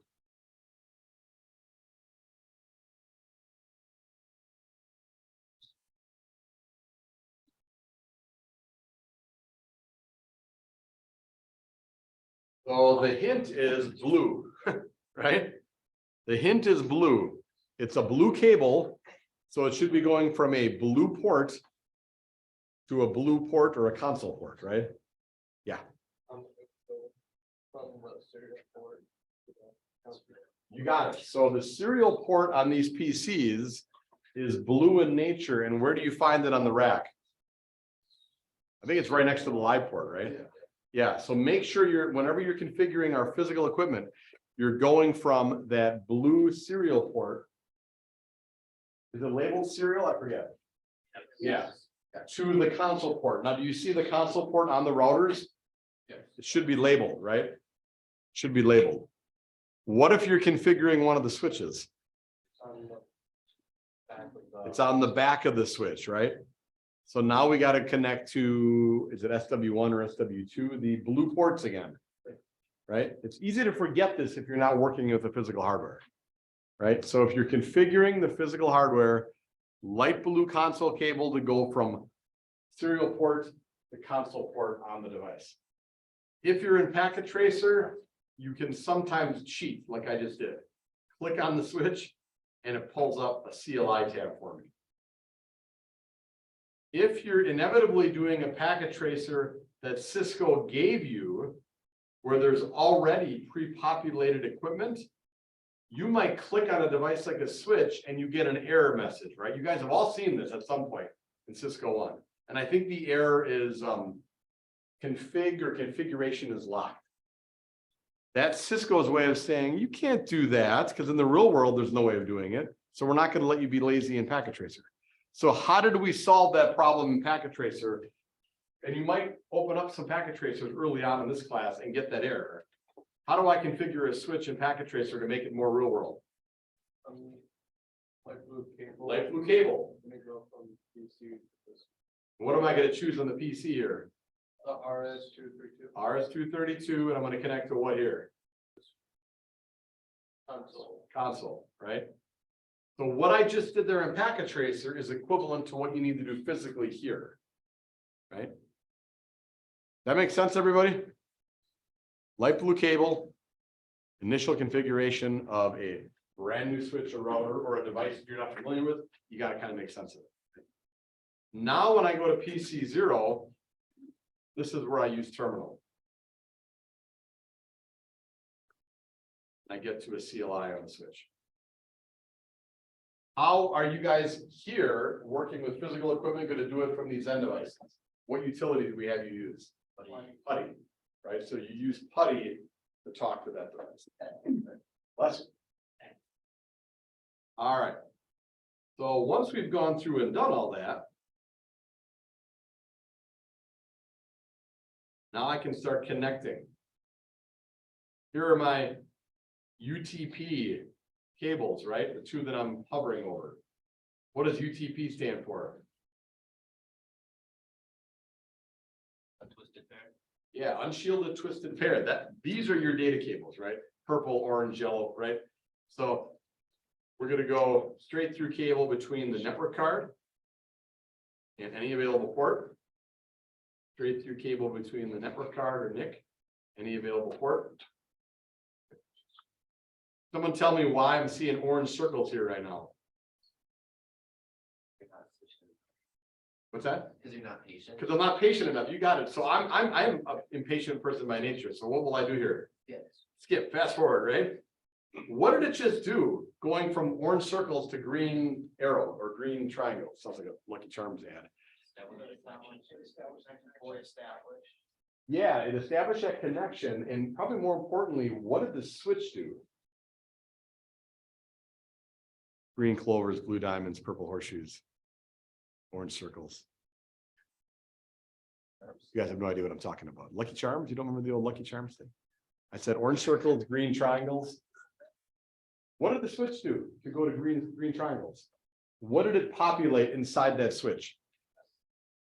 What do we call that? What the switch maintains? The MAC address table. If you're in the cybersecurity program, you better know what a MAC address table is because hackers are going to launch attacks, spoofing and starvation and otherwise attacks against that MAC address table. The switch maintains it. It maintains it so we have great performance. We get devices talking to each other without getting all the other devices involved if they don't need to be.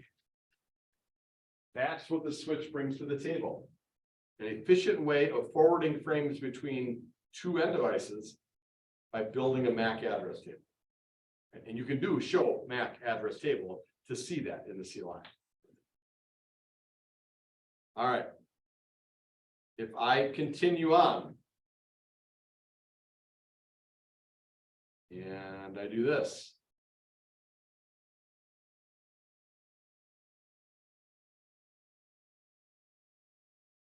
First of all, how many networks do I have in what I'm circling here? One network, right? One network.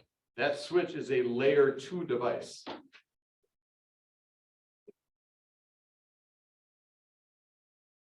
If I start adding on to this picture,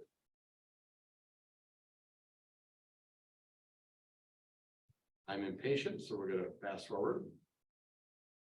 Now, how many networks do I have? Just one still, Still one, right? Why do I still have one network here? because you're just basically connecting all four PCs through switches when you can just do it with one. Exactly, right? Why might I have introduced another switch? A variety of reasons. Maybe port capacity. I mean, probably not just a 2-port switch, but let's assume I had more than just PC 0 and 1, and I exhausted all the available ports on that first switch. So from a port density standpoint, I've got to add another switch. And maybe I just rack mount them in such a way that they're kind of daisy chained to each other, right? When we get into virtual LAN starting next week in chapters 3 and 4, there'd be a variety of reasons why I might want to have multiple switches to populate what are called VLANs, right? Proximity of the devices might be scattered, but I want folks that are scattered, you know, proximity wise throughout campus to be part of the same network without being connected to the same physical switch, right? So there's a variety of reasons why I might do this, but this is still one LAN, one network. There's no router in this picture whatsoever.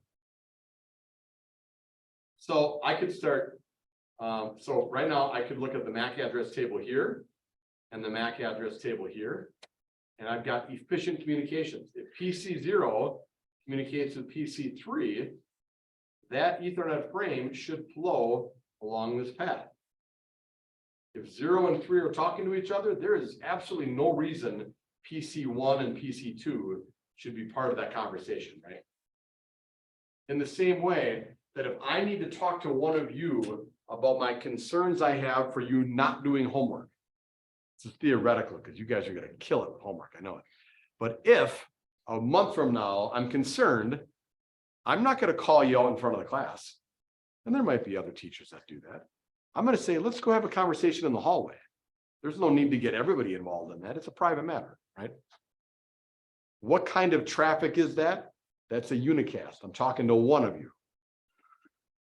What kind of communication am I doing now? It's not unicast, it's what? Broadcast. Talking to all of you. What's that third cast that falls in between unicast and broadcast? Give me an example of how I might use multicast. Say again? I'm sorry. It was a group project where you're talking to a selection of groups. Absolutely, right? I want you guys to work on this, you guys work on that, you guys work on this, right? That's an example of a multicast. Right? Do you see how we can take a lot of this stuff and apply it to human communication? Right? Talk to one person, unicast. Don't unnecessarily involve everybody. They don't need to know that. Get something across to everybody, broadcast. That's not desirable in network communications, but it's a necessary evil because we're often trying to find something. Heck, the very first thing that happens when you power up your machine is one of the early things. You send out that DHCP discover. We'll talk about DHCP in depth later on, but you're trying to get an IP address. You're trying to discover the presence of one of our DHCP servers, one of our Windows servers. You don't know where it is, so you have to send a broadcast.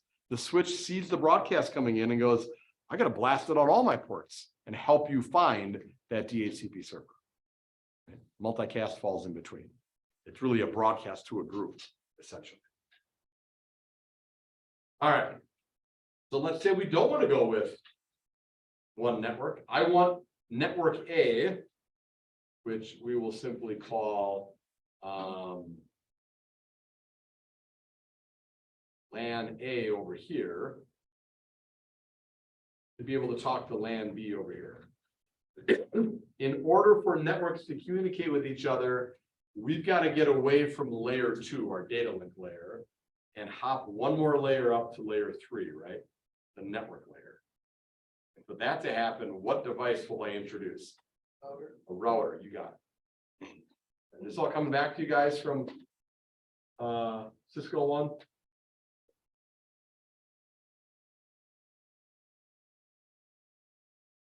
Notice my router doesn't have terribly many interfaces. I have gigabit 000 and gigabit 001. A lot of interfaces on the switch. Very few on the router. That should make sense to you because the switch's goal is to forward Ethernet frames amongst end devices. So when we think switch, high port density, 24 port switches is what we're dealing with here. There are 48 port, there are 96 port, right? Because you have a variety, a multitude of end devices. Routers, very limited number of interfaces because they're connecting networks. They don't need nearly as many interfaces. Not to say I can't extend that, right? I could come to my router here and go, oh, I only have those 2 interfaces. I could come here to this power button, and you should have done this back in Cisco One, power down the router, drag one of these line cards over, depending on which one I need, to extend the number of interfaces I have. In the real world, that means physically powering down, removing the cover, putting a new module line card in there, and then powering back up. And they make things wonderfully easy in packages. All right, I can fast forward all day long, and these red triangles are going to remain as they are. So I've got everything physically connected right now, right? A really simplistic 2-network environment connected with the router. If you wanted to adapt this to what you have in your home, we could kind of do that, right? LAN A could represent your private network in your home with all of your desktops, your phones, your PlayStation, Xbox, Switch, whatever you have, right? What would LAN B represent? Your ISP. How do you connect your private network to your ISPs? You've got more of a multi-function device that we call a router that really does a combination of a layer 2 switch and a layer 3 router. Right? It's really a multi-layer switch. Is what it is. It's really very, very equivalent to what we're seeing here. So what do I have to do at this point to allow for communication to occur? I did everything in the physical world.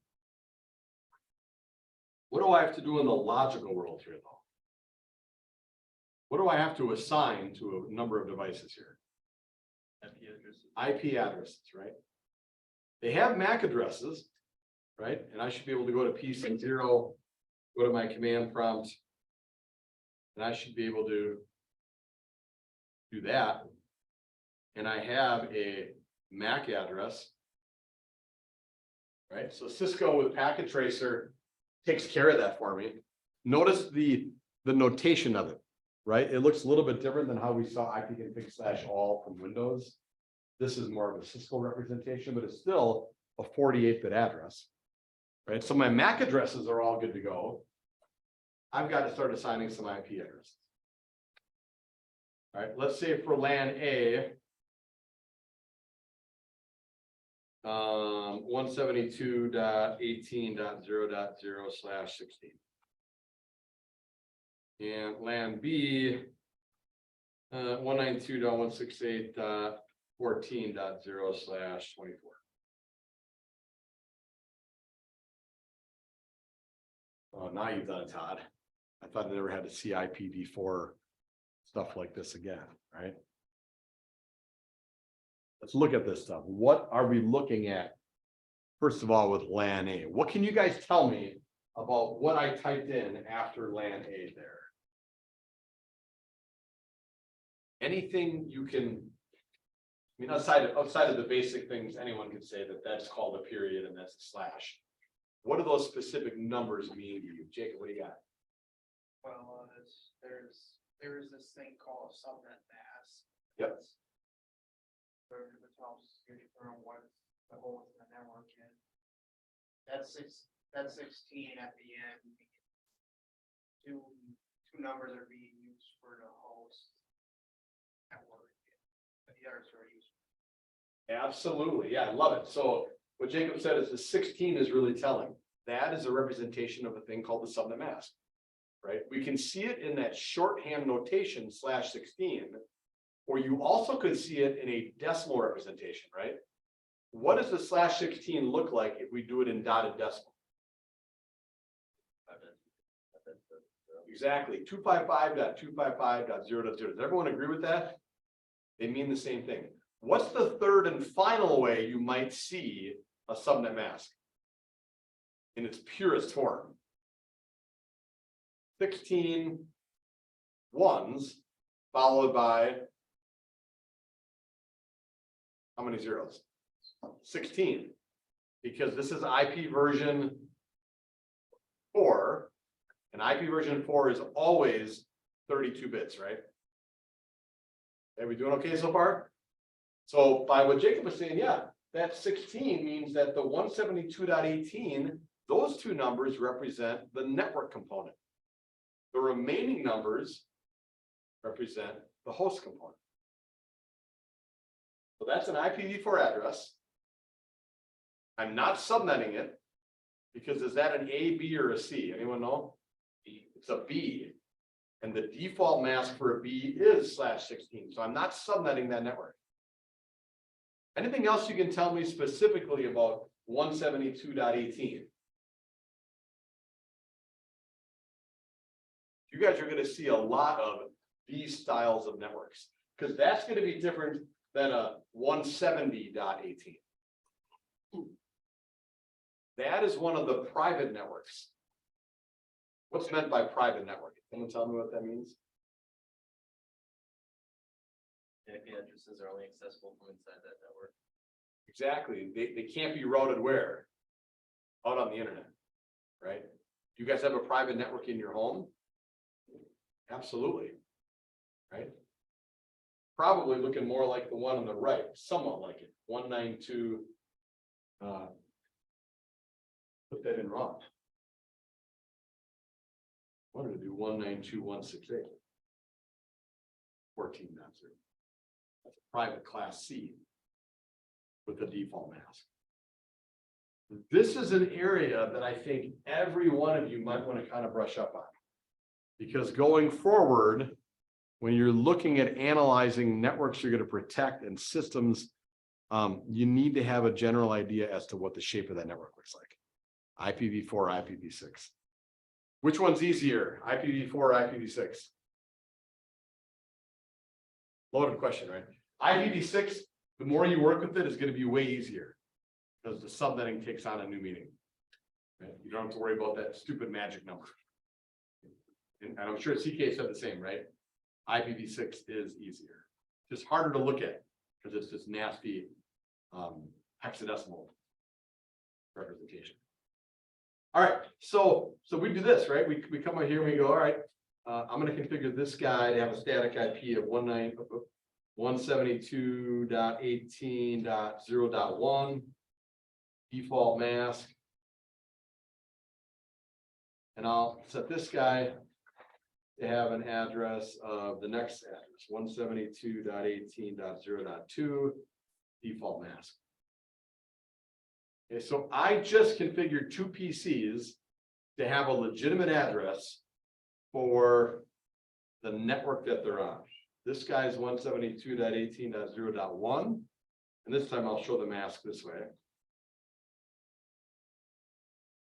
172.18.0.2.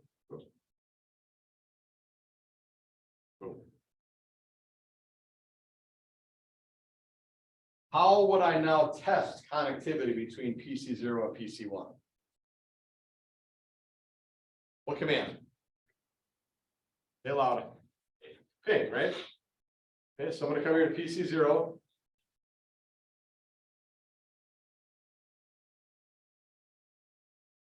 And we're going to try to ping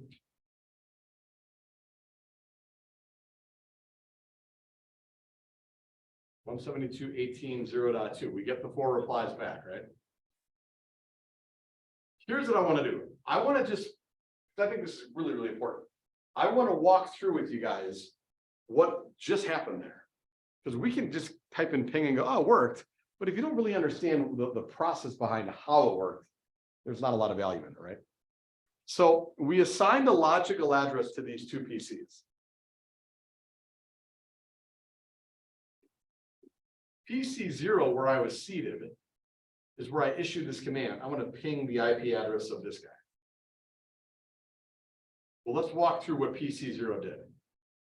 PC0 looked at his IP address and he looked at his subnet mask. Here's something you may not recall from Cisco 1. There was an ANDing operation, right? The IP address and mask were ANDed together and there was a result. And we looked at that ANDing box back in Cisco 1. Anytime you AND a 1 and a 1, the result is a 1. Otherwise, the result is a 0.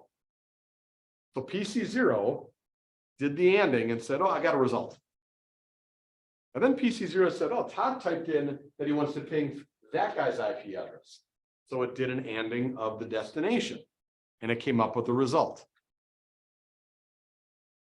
The result for the source, PC0, and the result for the destination, PC1, were they the same or different? They were the same, which tells us, which tells PC0 that PC1 is on the same what? The same network. Right? That's critically important, that a source and destination are deemed to be either on the same network or on a different network. If they're deemed to be on the same network, which is the case here, the next step for PC0 is to send out an ARP request. Remember what ARP stands for? The P is protocol, address resolution protocol. You guys have seen this with things like Wireshark. You can filter out and look at ARP packets, and you'll see in the verbiage who is. In this case, there'd be a captured frame that says, who is 172.18.0.2? That's that ARP request. It's a broadcast. What happens when a broadcast hits a switch? It's blasted on all the ports. So in this case, that ARP broadcast which is essentially just asking who is 172.18.0.2. It made its way out this port to the router and it got dropped, but it made its way out this port to this device. And that question was answered, right? The question was, who is 172.18.0.2? What did PC1 answer with? Me, you found me. And it responded with an ARP reply. And what was part of that ARP reply? The MAC address for PC1. Right? Isn't that what ARP is all about? Trying to find your MAC address, because if I don't know your MAC address, I can't encapsulate a frame to talk to you. We haven't even come close to dealing with the ping yet. The ping hasn't taken shape yet. This is all discovery stuff. Okay? In my analogy in Cisco One, I always said it's kind of like if I found a piece of paper with a phone number on it, and I said, oh, this phone number is possessed by one of these guys in this room. I don't have a clue who. I'm going to ask everybody. Pick up the paper and I go, hey, whose phone number is 262-785-1234? And most of you give me a blank stare, right? The court goes, oh yeah, it's me, Todd. So I sent out the ARP request. That's a broadcast. You guys all ignored me. Court didn't because he owns that phone number. What is he going to reply with? This is where I live. Why? Because I had to send him something through the snail mail, right? That's his ARP reply. Right? Again, try to find those parallels between real world and IT world, right? ARP request, just to find the MAC address. That's it. So in the interim, or in the midst of doing that, a lot of stuff goes on. PC0 then adds to its ARP cache. How did we see that? ARP-A. That was added. So I'm on PC0 up here. And there's an ARP cache entry that says, oh, I have at some point in time talked to this IP, which is this guy down here, and this is his corresponding MAC address. And I learned about it dynamically. We could do the same down at PC1. He populated his ARP cache. And we could also look at the MAC address table on the switch. It's just all about understanding how to get everybody on the same page, right? So don't forget ARP cache, MAC address table on the switch. That's how, communication becomes efficient. Have we started the ping yet? Not yet, right? Now let's address the ping. PC0 has what he needs to talk to PC1. You had a whole chapter, I think it was chapter 13 in Cisco One, that focused on a protocol called ICMP. Remember that one? The Internet Control Message Protocol. You'll need to get to know it real well as a cybersecurity professional. There are lots of ICMP attacks, right? Source quench, ping of death, all that stuff, right? So when a ping is sent out to mimic a Windows system, there are 4 what are called echo request packets sent out. They're all ICMP. And PC0 is hoping to get back at least one, if not in this case, all 4 echo reply ICMPs. That's the ping. But well before that happened, PC0 had to figure out where PC1 lived, meaning had to find out its MAC address. None of this stuff is rocket science. It isn't. But the more adept you are at understanding what's going on under the hood, you're going to be way more successful in the workforce stuff. And understanding that stuff that's kind of hard to wrap your head around early on, spend the time getting to know the logistics of it. It's going to be well to your advantage. Okay. Over here, we'll do the same. We'll take PC2. And in keeping with our 192.168, we'll give this guy 14.1 with the default mask.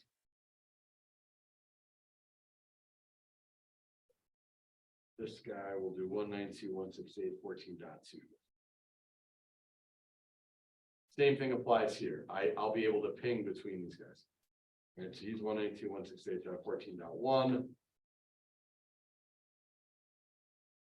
And this guy was 192.168.14.2. This one I'll just for grins, put it in this format, /24. Okay. So far, so good? How many think I could ping between PC 0 and PC 3 right now? No, can't do that yet, right? For a variety of reasons, right?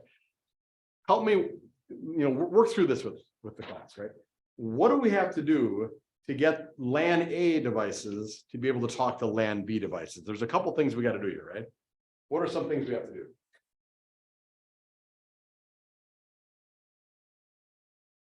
First off, you need to assign IP address switches.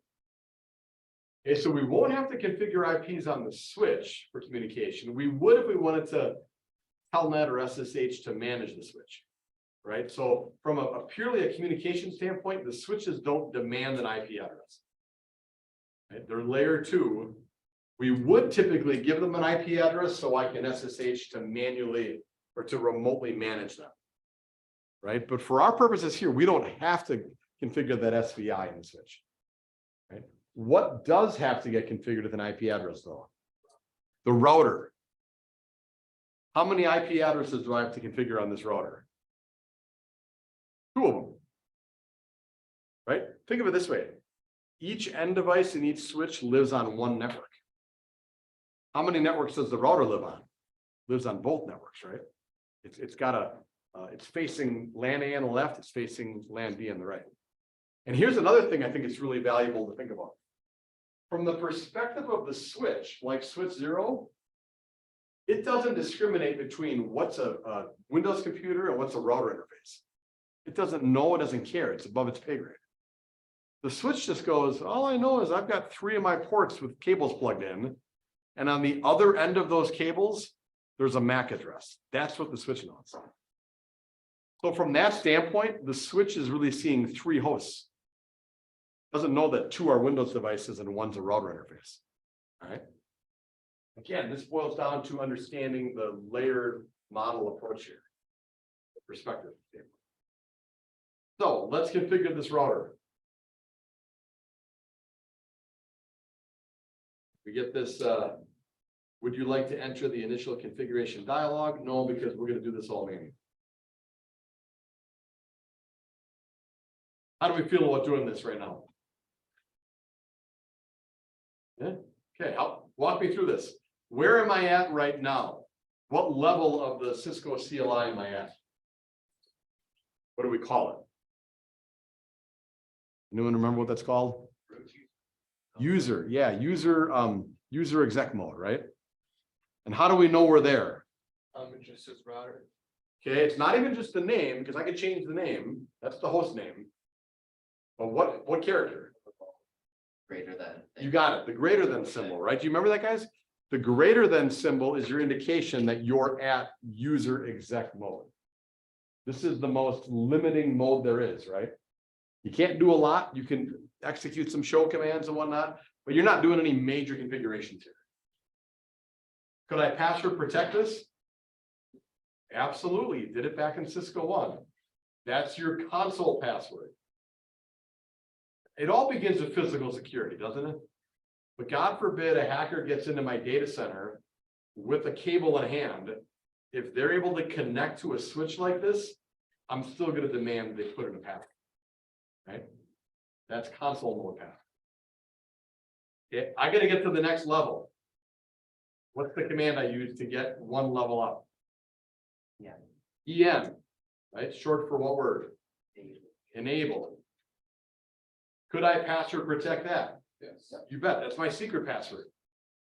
I don't have a password protected, so it just allow me to type in enable or EN. Now what mode am I at? Privileged exec mode, right? I was at user, now I'm at privileged. How do I know? Pound sign, thanks, you're doing it because I'm an old guy. Or what do we call it? Hashtag, right? Pound sign or hashtag, right? I know I'm at privilege mode. Meaning I do a question mark, I get a heck of a lot more commands at my disposal. Right? And that's the most valuable Cisco command there is. Question mark. Because you're gonna forget commands. You're gonna forget syntax for commands. Learn as you go. Okay? What's the next level I've got to get to?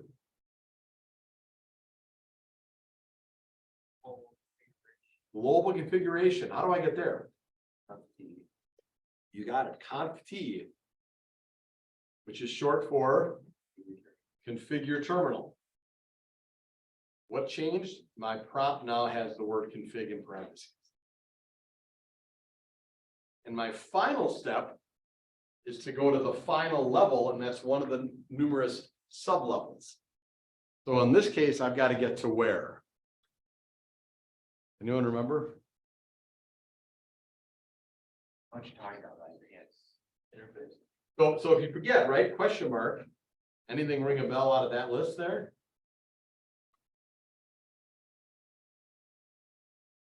Think about what we're trying to do. We're trying to ultimately assign an IP address to what on the router?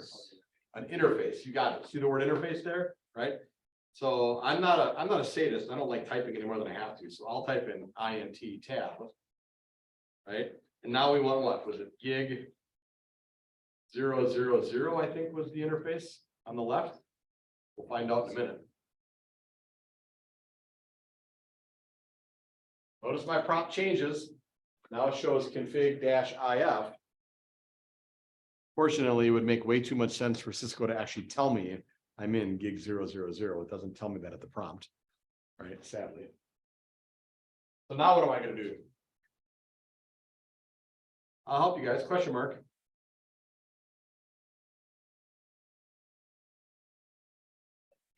IP.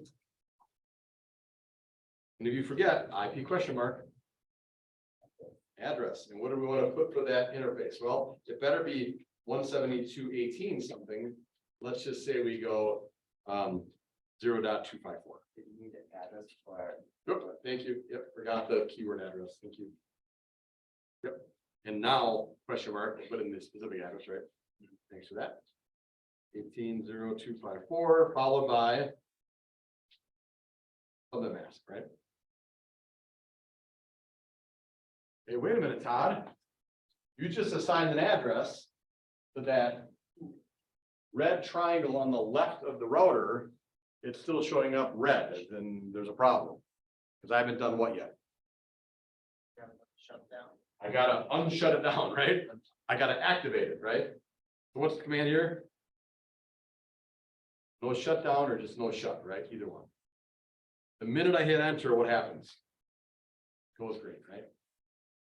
Why do I still have an orange circle? Yeah, because the switch hasn't yet talked to it, doesn't have the MAC address. Fast forward things to get that cleaned up. There we go.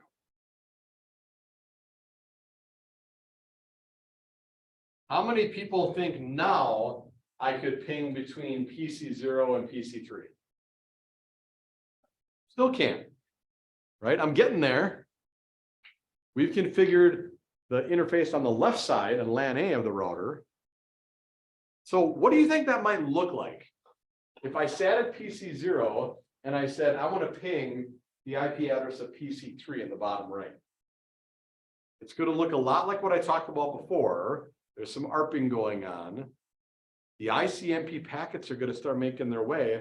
They're going to get to the router and the router's going to go, I have a routing table, but it only includes LAN A stuff. I have no clue about LAN B. In fact, we can look at that. You did this back in Cisco 1. Router 0. So I'm at the router. Exit back out here. Here's my routing table. Show IP route. I have a connected network and a local IP, but only for LAN A. I don't have one yet for LAN B. So I haven't been given enough information yet. But you could still, and there's a lot of value in using stuff like Wireshark to track how far stuff goes, right? And there were some activities in Cisco 1 where they said, let's put in a simple or then a complex PDU and let's follow where it goes. No, wait a minute. It just only got that far. Why? Oh, it's because I didn't configure the other interface, right? So there's a method of their madness behind why they had you do this. So let's go back and configure this guy. So back to conf T. Now we're gonna configure the right-hand side interface. So real similar, right? IP address, whoops. Gotta go to the right interface. Gig 001. IP address, 192.168. Okay, over 14. That 14 dot 254. 255.255.255.0, right? No shut. And I've just activated that interface. Fast forward to get the other switch on the right page. Okay, so here's what we've done. We've configured 3 IP addresses over on this LAN, LAN A. Just got done doing this one.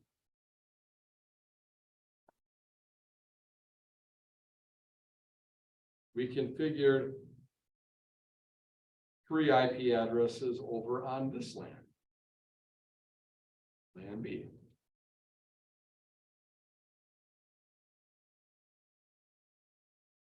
We still can't ping between PC 0 and PC 3 though. Right? We're almost there. There's one thing I didn't do and I did it on purpose. Right? Each of the 4 end devices has an IP address that jives with the network they're on. Each of those 4 devices has a legitimate subnet mask for what I wanted to build. Each of the router interfaces is all done. That's all good. But let's take a look at what I purposely didn't put in on each of these PCs. I gave them an IP address. I gave them a subnet mask. What did I not configure? A default gateway. What are the implications of an end device not having a default gateway they can use? They can only talk to who? You got it. They can only talk to the LAN or the WAN that they're on. If you think about our broadcasts, like we talked about, that should make sense to you. Those broadcasts don't hop over router interfaces. They get confined to that network, LAN or WAN. So to counter that, we give devices the ability to send packets to default gateways. What is this address I'm putting in? It's just the IP address of the router. I'm on PC 0 doing this, right?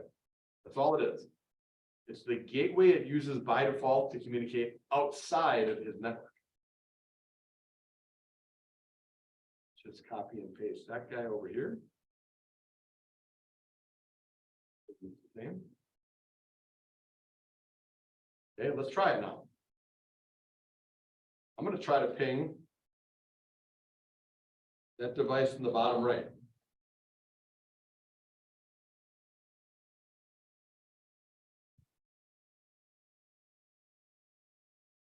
It's trying.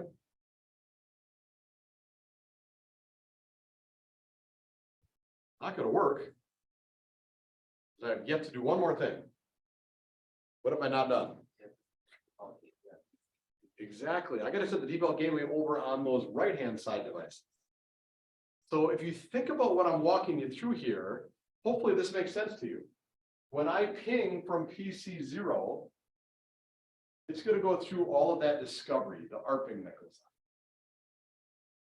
on. ARP cache is going to be populated at all the end devices. The switch is going to update its MAC address.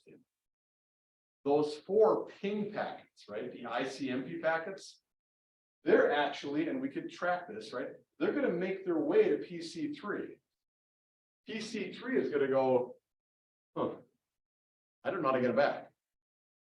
I don't have a default gateway set. So this is where tools like Wireshark come in really handy, right? So let's do that. Let's go to PC2, PC3. And I got to put in a default gateway for these guys. And they're going to be the right-hand side interface, right? What did I say? 14.254. Likewise, let's give this guy. All right, let's see if it'll work now. If it doesn't, then we got to troubleshoot because I fat fingered something. There we go. Okay, so pinging between PC 0 and PC 3. All right, you did all of this stuff back in Cisco 1. My concern always, and it always has been when I teach, is that students sometimes go through the motions or they go through an activity and they cookie cutter check off each step they're doing without really trying to comprehend what's going on behind the scenes. And it's easy to do that, I get it, right? But I encourage you, as you're going through this kind of stuff, or as I'm demoing, really try to think about what's happening under the hood. Right? Because you're going to be so much more successful, especially as a cybersecurity professional, at protecting networks like this if you understand where the ARP comes into play, or the ARP cache.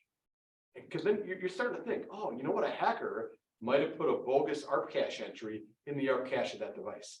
So when you think you're going there, you're actually going over there. Or they deployed a rogue DHCP server. And now my employees that I support, I think they're going through my trusted DHCP environment, my wireless access point, but there's a bogus wireless access point that a hacker brought in. And it's redirecting them to these spoof sites, right? You have to understand how the pieces fit together at a very elementary level to be able to make effective decisions and protect systems, you know? So, all right. How was that for a quick recap of layer 2, layer 3, IP addressing, subdomask? I didn't leave you more confused than when you came in.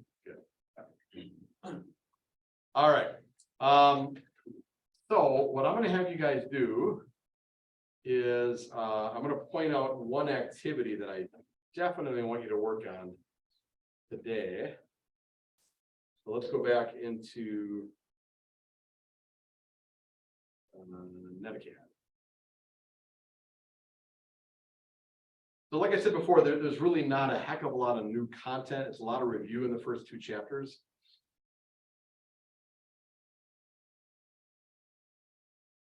But specifically in this course index, there is something coming out of chapter 2. It's this activity here. 2.1.8. So it is considered an interactive. That's like this. Yeah. So this activity is something that shouldn't be completely foreign to you. You should have gone through and done this back in Cisco 1. It's just a reintroduction of it in Cisco 1. Right? If that doesn't speak to how important it is to understand what's going on in a layer 2 switch, I don't know what does. Right? And I stressed heavily when I taught Cisco 1 to most of you, make sure you understand what's going on here. I'm going to do it again now. And I'd like you to spend some time on this today. This is what goes on with this activity. They give you a multitude of scenarios where they say, hey, here's the deal. Here's a frame. And they completely oversimplify that frame. They don't give you that 48-bit ridiculous hex to look at. They say, we're just going to use this shorthand notation that the source is 0A for the MAC and the destination is 0B. So you know where it's supposed to go, who it's coming from, right? So that's the frame that you captured, say, with Wireshark. Then they say, here's the current MAC address table on the switch.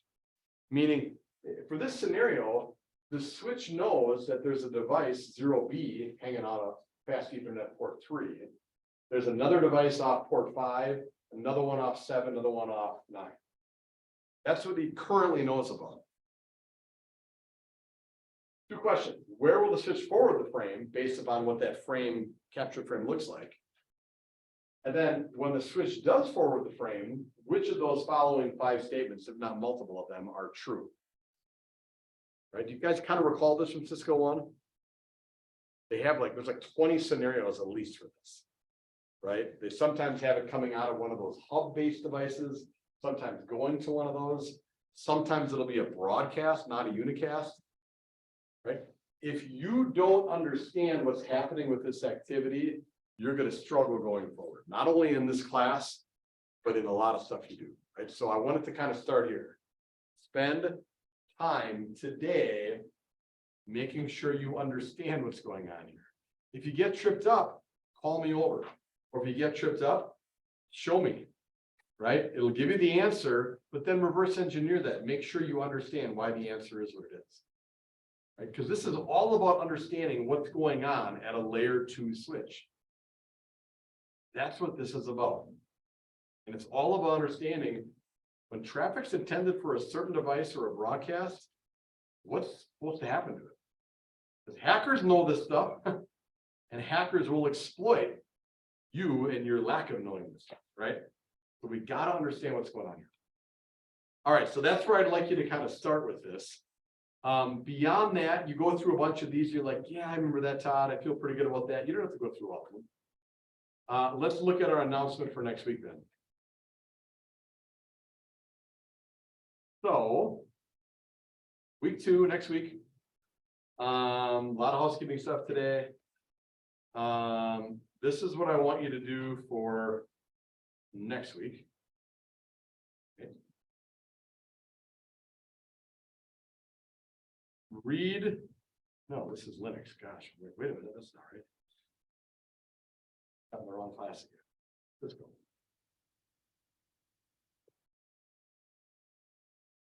There we go. So I want you, it's a pretty big ask, but I want you to read the first 4 chapters. Okay, that's a lot.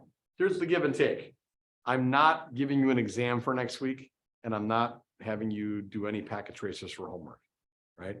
So you should be able to just spend your time reading. And I already told you the first 2 chapters are a lot of review in Cisco 1. Chapters 3 and 4, we haven't covered yet. We'll cover it next week. All about VLANs, virtual LANs. Okay, so read those 4 chapters. In class today, I want you to tackle this switch it activity. Right? And then do any and all packet tracers, even though they're not due, interactive activities, syntax checking activities, right? There's never a shortage of practice, right? We know that from going through Cisco 1. Do as much of it as you can. Make sure you're using this version of packet tracer, right? And I will activate this first exam for those that want to get a jump on things, right? But it's not due next week, it'll be due in 2 weeks. Okay, and I'll give you 3 attempts like I always do. And I'll even extend the time. So you have plenty of time on it. Okay. All right. Again, I'm not going to lecture as much in this class, but I want you guys to do as much hands-on, right? Because the stuff you do later on, VLANs, DHCP, Ether channel, you're going to see that stuff in future classes. And you're certainly going to see it moving forward, right? Even if you're focused on more of a hybrid or private cloud-based world, hey, people go, oh, it's all in the cloud. I don't have to know this stuff. What do you think the cloud's all about? It's this stuff, right? That stuff on the back end, cloud-based computing still has on-premise network equipment somewhere in some data center, right? We have to have an understanding of how data flows. That's the key. Okay. All right, go ahead and take a break. It's 3:15. The rest of the day is yours. You got a little more than an hour to focus kind of on that switch it activity.